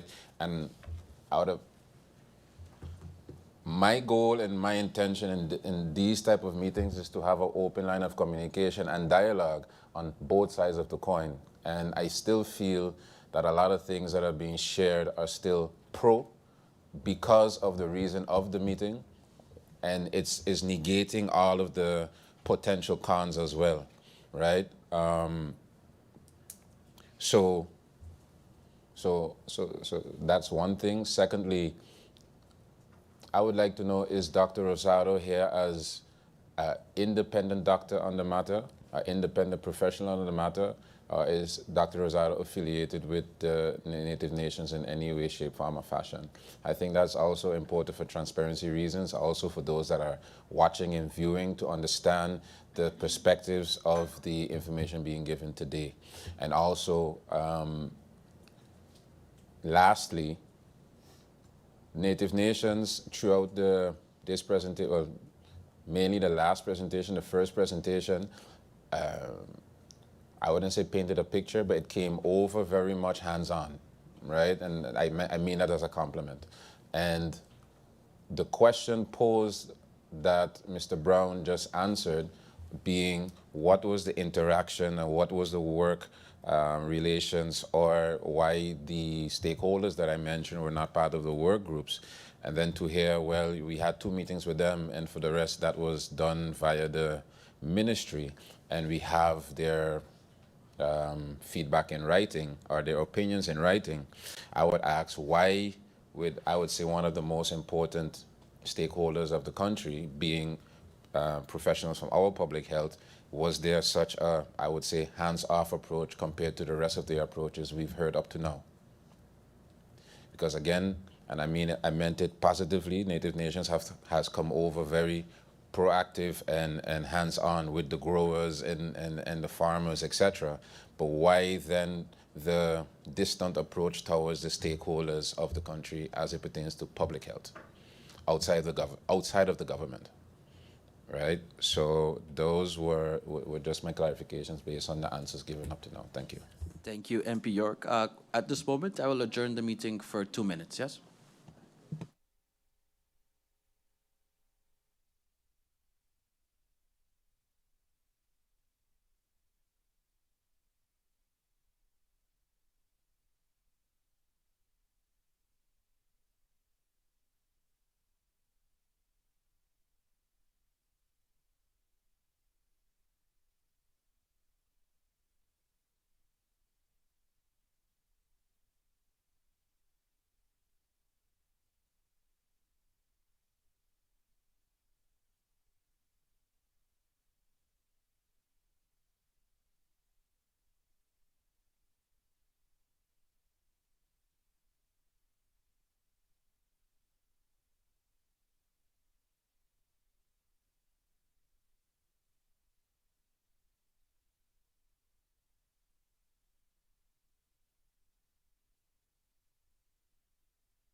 Good afternoon to all that are tuned in once again.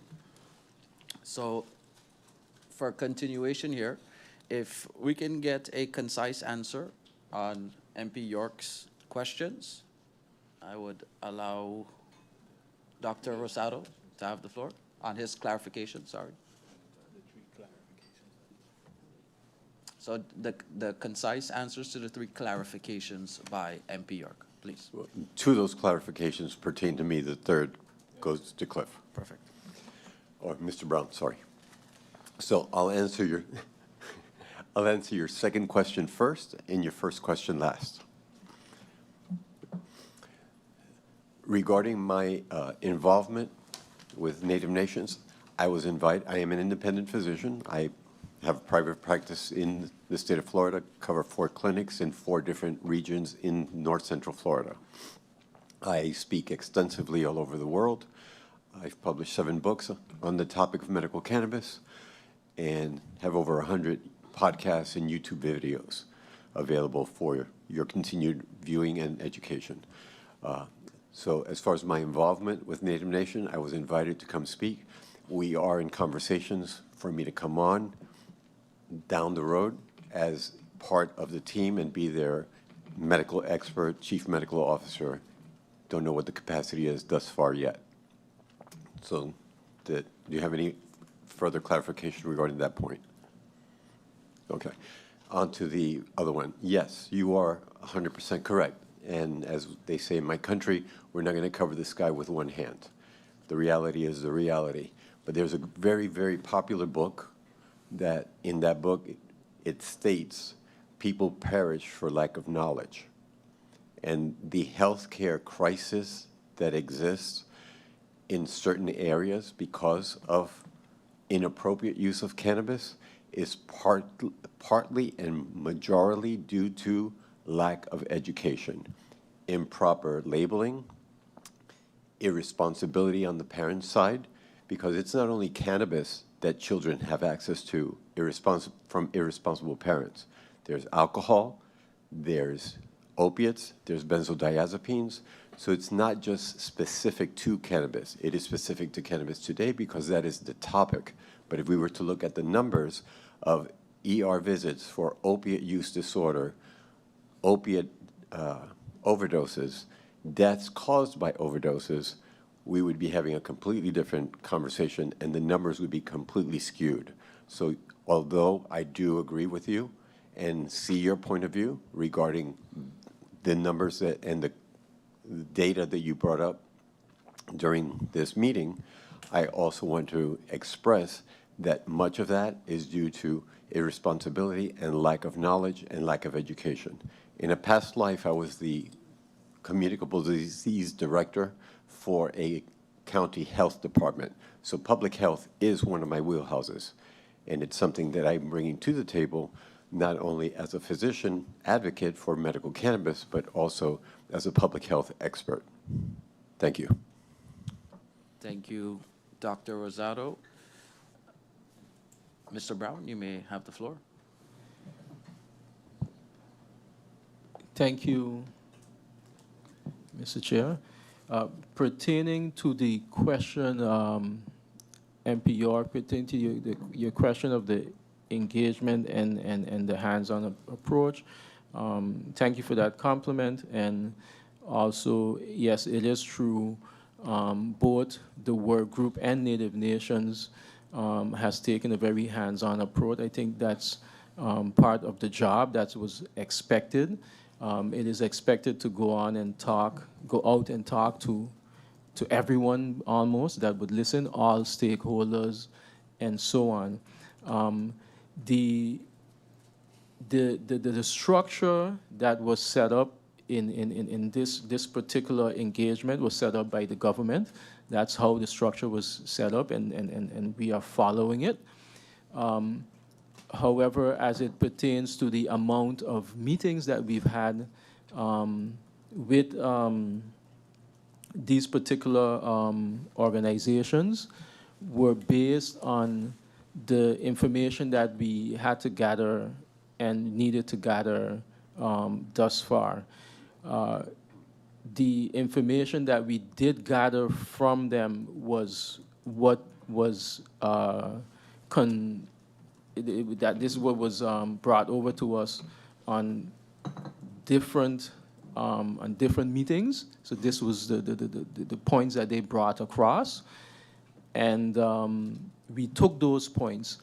At the moment, there were no other bigger points that they had, which were pertaining to the capacity and pertaining to the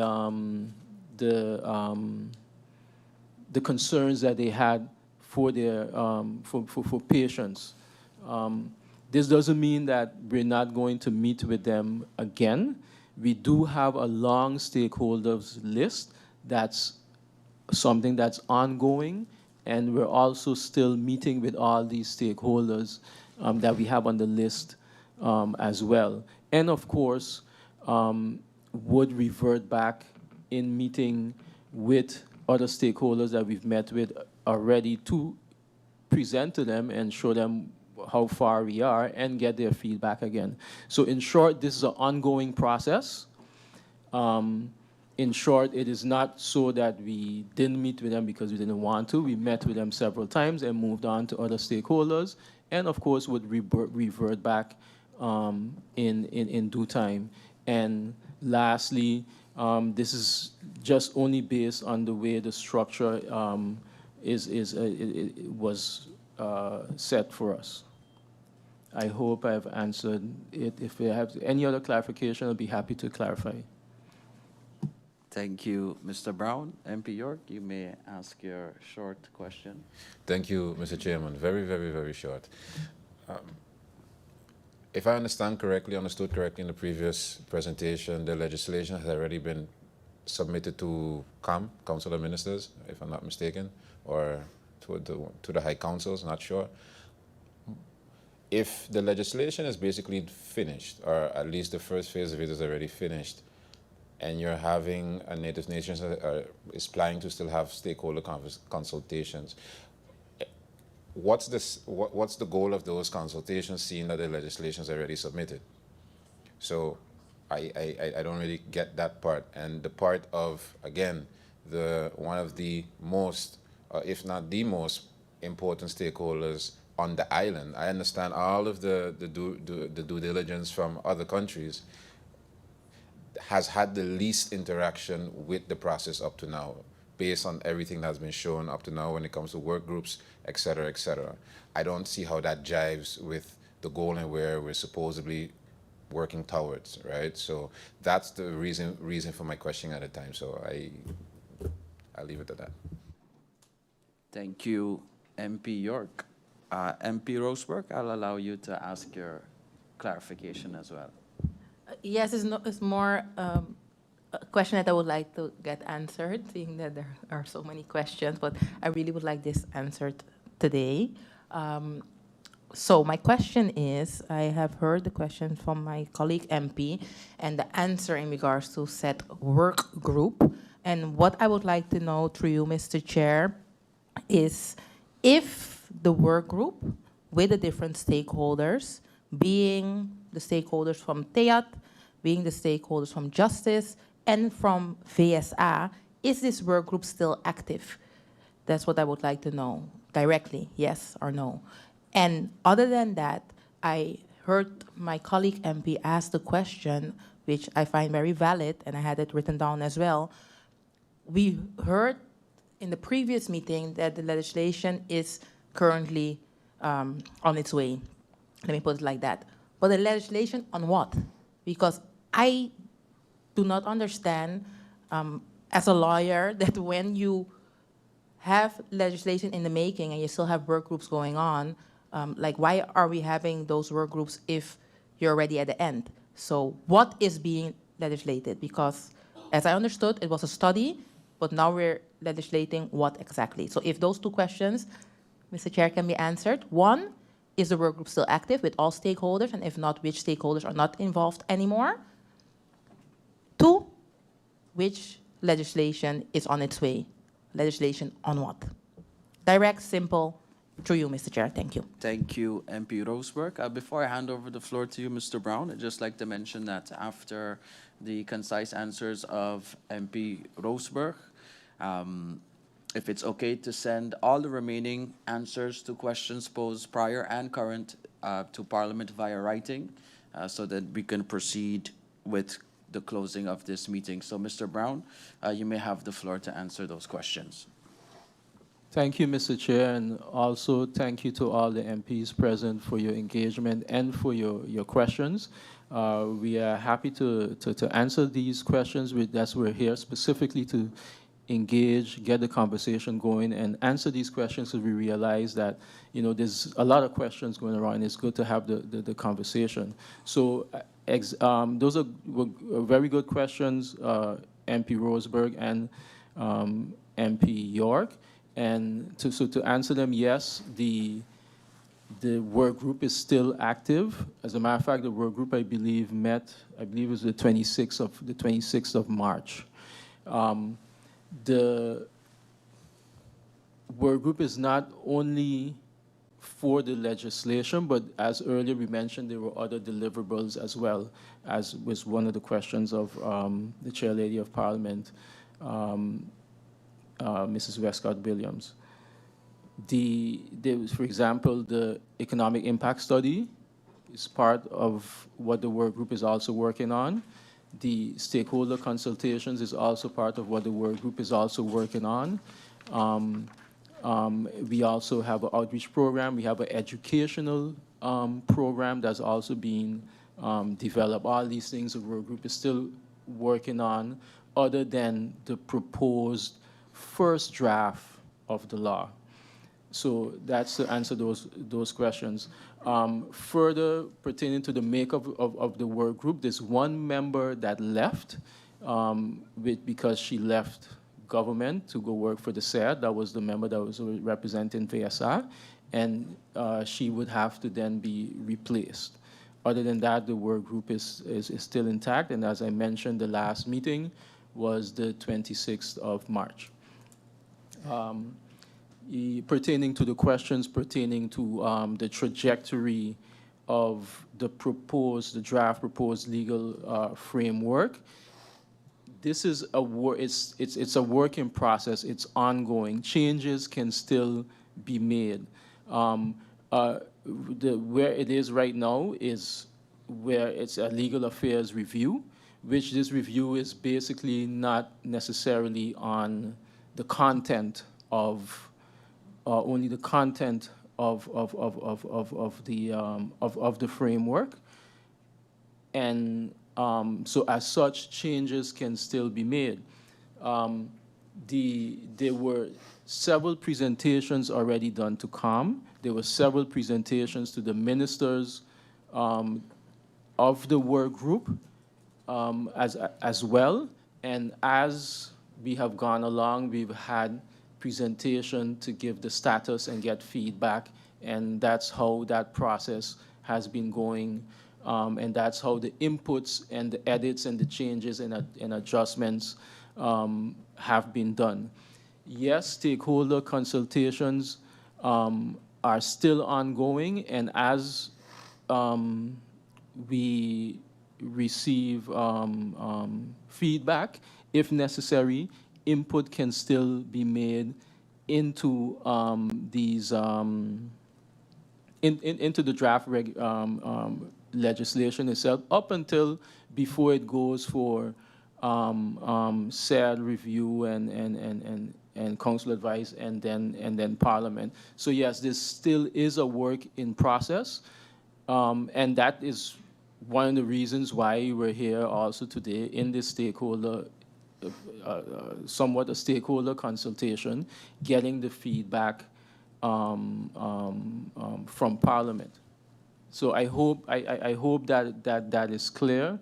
That up until the final legislation reaches Parliament, adjustments can be made based on recommendations, whether it's from legal advice, whether it's from other stakeholders, whether it's from Parliament, whether it's from SAD, whether it's from Council of Advice.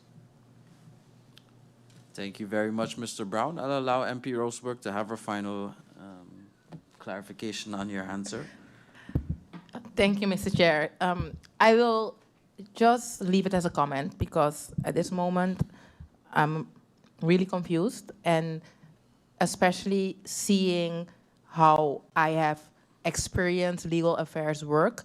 A draft legislation does not end up at legal affairs if it's not done yet. So I really don't know what is going on, and it just raises more and more questions. And therefore, I would humbly ask through you, Mr. Chair, for us to get direct answers on the questions in writing, just to specify, based on a comment, I don't need the answer now because I'm not getting the answer. So therefore, my question is, what is being legislated? What law? Up to now, I haven't gotten the answer what law that is.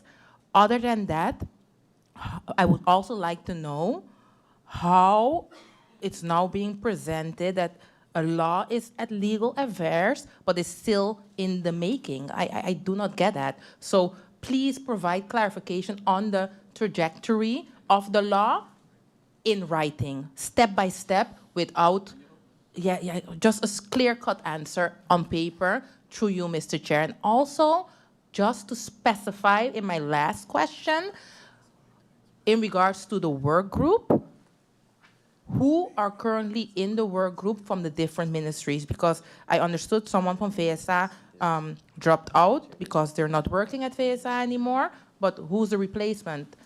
And is VSA still active in said work group? Is Justice active? Is TEAT active? So with the names and persons specified and not globally. Thank you. Thank you, MP Roseberg. And then lastly, for your comments, MP York, before we get everything back in writing. MP York, you may have the floor. Thank you, Mr. Chairman. And Mr. Chairman, I'll be honest. The last couple of answers given has the hairs on my hands starting to stand up. I'm gonna be honest with it. And why am I saying that?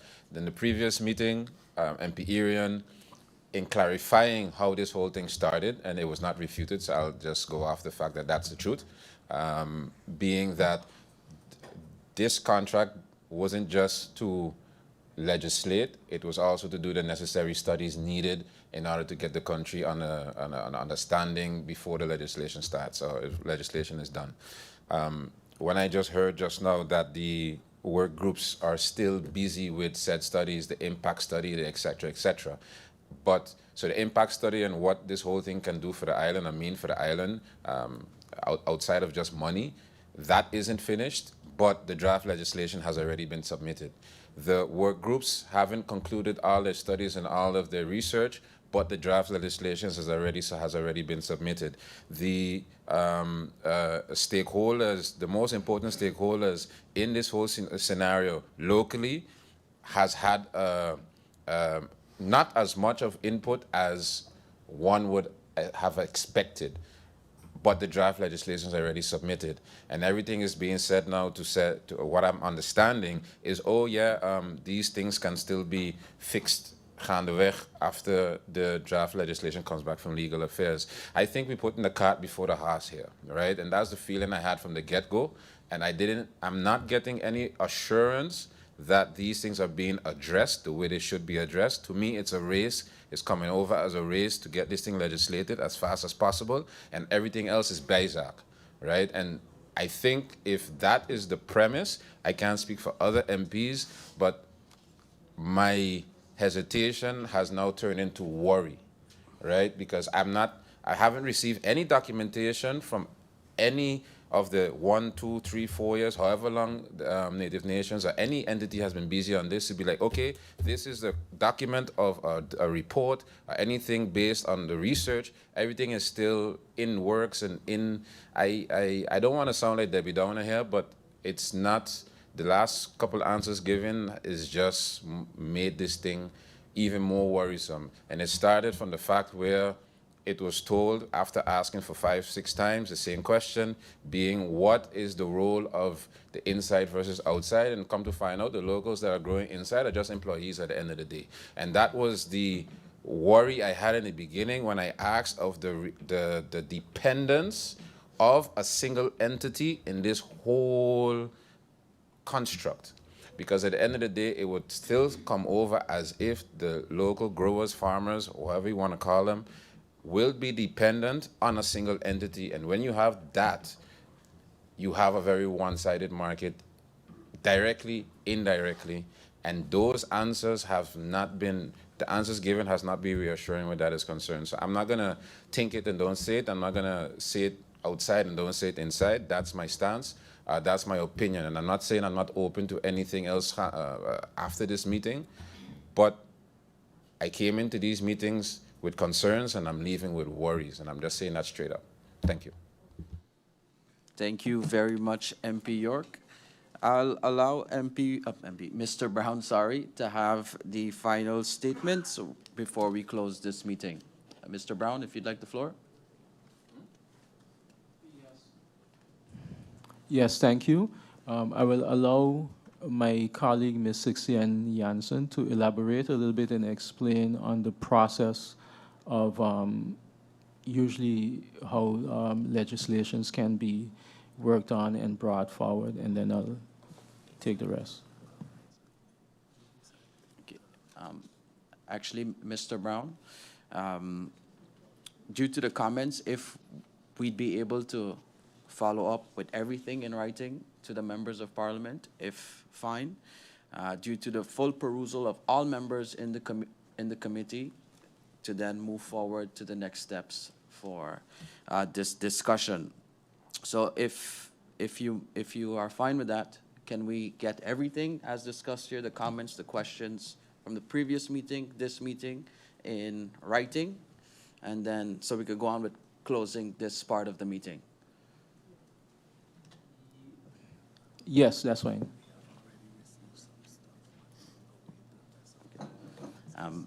So we have already received some documentation, and we will await the rest to then further proceed. Yes. Perfect. That's fine for you, Mr. Brown? That's fine for me. So, including the answers of today's new questions as well, yes? Including the answers of today's new questions, what is important though?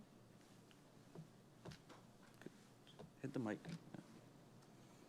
Yes, for sure, including the answers of today's questions, including the clarification on the trajectory of legislation is important that is understood not only for the MPs but also for the public. As all the MPs mentioned, the public is listening, and you don't want to give a certain idea to the public that is not so. So this is something that we would like to clarify, as it is very normal process on how legislation usually works. We're working with legislative lawyers in the Caribbean, in the Netherlands, and in the Dutch Caribbean that have worked on many legislative processes, and it's important to understand that it's not an abnormal process. So we can clarify that in writing, but at the end of the day, as you all mentioned, as the honorable MPs mentioned in here earlier, the public is also listening, and it's important for their education as well. Thank you, Mr. Brown. So what I'll allow for a quick clarification on the statement from MP York before I close this meeting.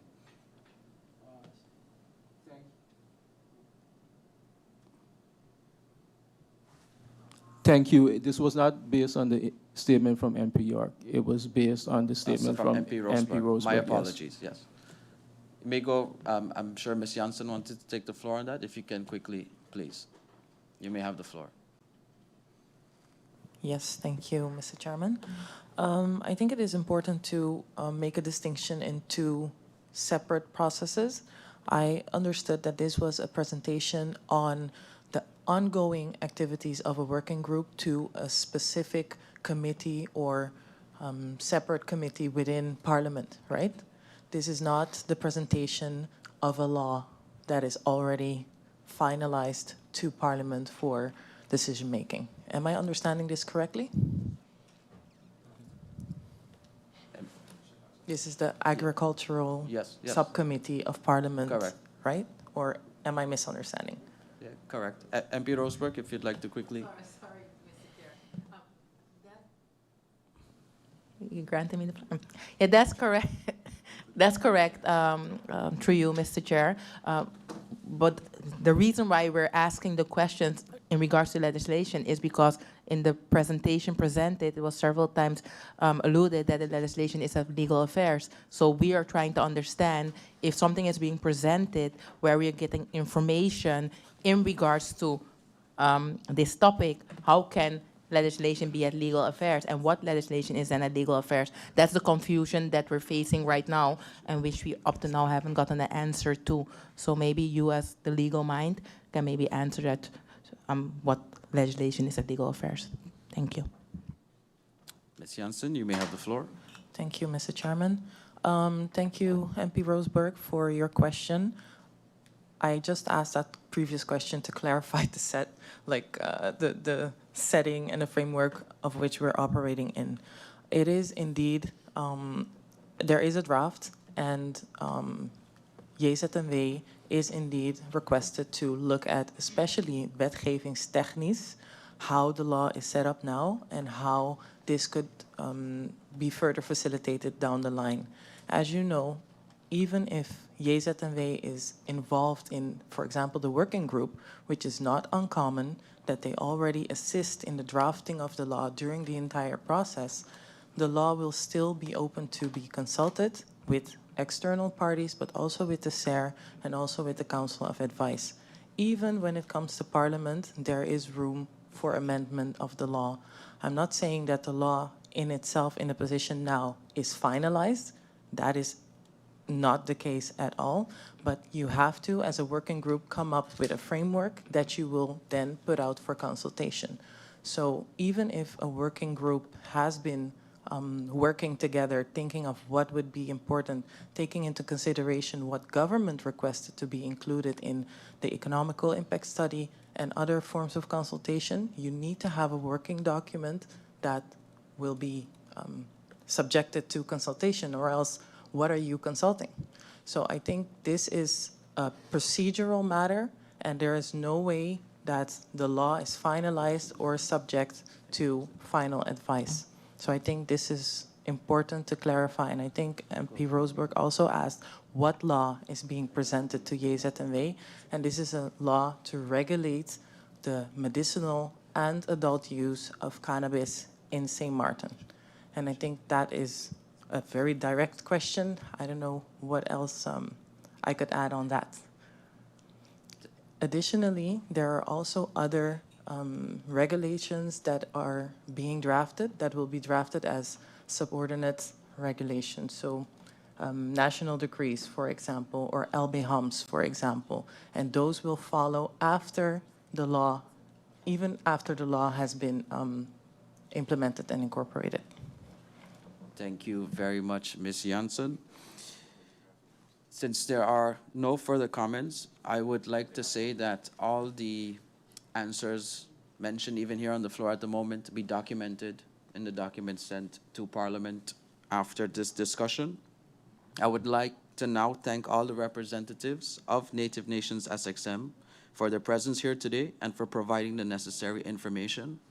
Thank you, members of the Committee of Agriculture, Fisheries, and Animal Husbandry, and thank you to the other members of Parliament.